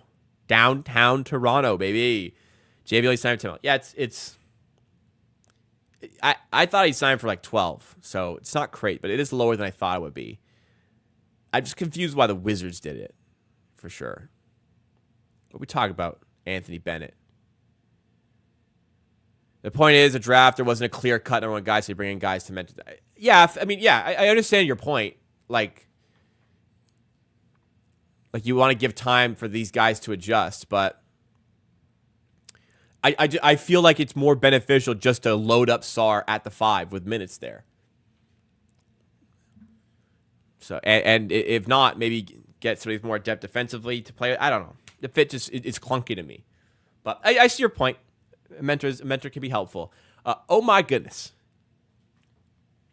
Trucking in the US of A, who has sent in countless super chats at this point, has just dropped a 50 bomb in the chat. A 50 bomb of a super chat. Wow, that's unbelievable. Thank you so much, Trucking in the US of A. The support today has been unbelievable, and it's continuing to surprise me here. Thank you so much for the 50 bomb. It really does support the community. It helps grow the channel, helps grow the brand, helps support me, and it enables me to make better content more often when things like this happen. So thank you. The comment reads, Wizards last 20 years, the Gilbert Arenas gun situation, bad John Wall contract, getting whipped by LeBron over and over, bad Bradley Beal contract, trade for Jordan Poole, bad contract, Kuzma's your number one guy, Porzingis for a bag of chips, trade for Malcolm Brogdon, bag. Yeah, it's all been a mess, hasn't it, over the last 10 years? You ain't wrong, Trucking in the US of A. It's just bad and then digging the hole and making it worse and worse and worse. They got to just blow it up. They're really bad. They really haven't blown it up yet, and they're already really bad. They got to trade. They got to trade Kuzma. I agree. You saw Bennett at LA Fitness in Newmarket a few years ago. Was he hooping? He's been playing in Taiwan or Thailand, I think. Last time I checked, he was playing in Thailand or something. Here comes the money. He's currently a free agent. There is that monstrous super chat. Thank you again. Thank you so much again, Trucking US of A, for that. I really appreciate it. Start both Alex Sarr, Cat Gobert. It's not typical for these combos to work. And again, I just think you're better off because Sarr is a good defender. Like the thing about Cat is Cat's not a good defender. So he's not protecting the rim. Sarr is a good defender who can be a defensive anchor. So to me, start him at the 5. That's where he's going to be better probably long term. Maybe I'm going to be wrong, but to me, yeah. You got to be that anchor on defense. That's where the team is going to be at its best. It's clunky. It's a clunky fit.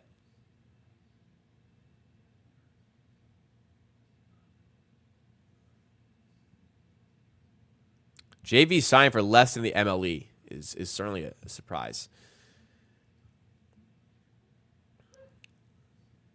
Probably signed Nando DeColo. Well, it's going to be Nando Day soon. When is Nando Day? It's coming up, where the Raptors just keep his rights for the sake of it. Nando Day is on the horizon, ladies and gentlemen. Site we've inserted Truck into the amateur hour Mount Rushmore. I think we have to. Hope to see you at the next one. I'm not saying that just for the super chats. Listen, you don't have to super chat, but I'm very happy you're enjoying the content, and I'm very grateful for the generosity today. All right. Yeah. Oh, they gave up the Nando rights? Damn. No Nando Day.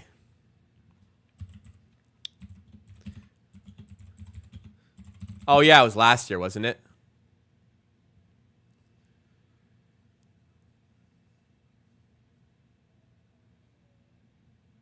Yeah, it was last year.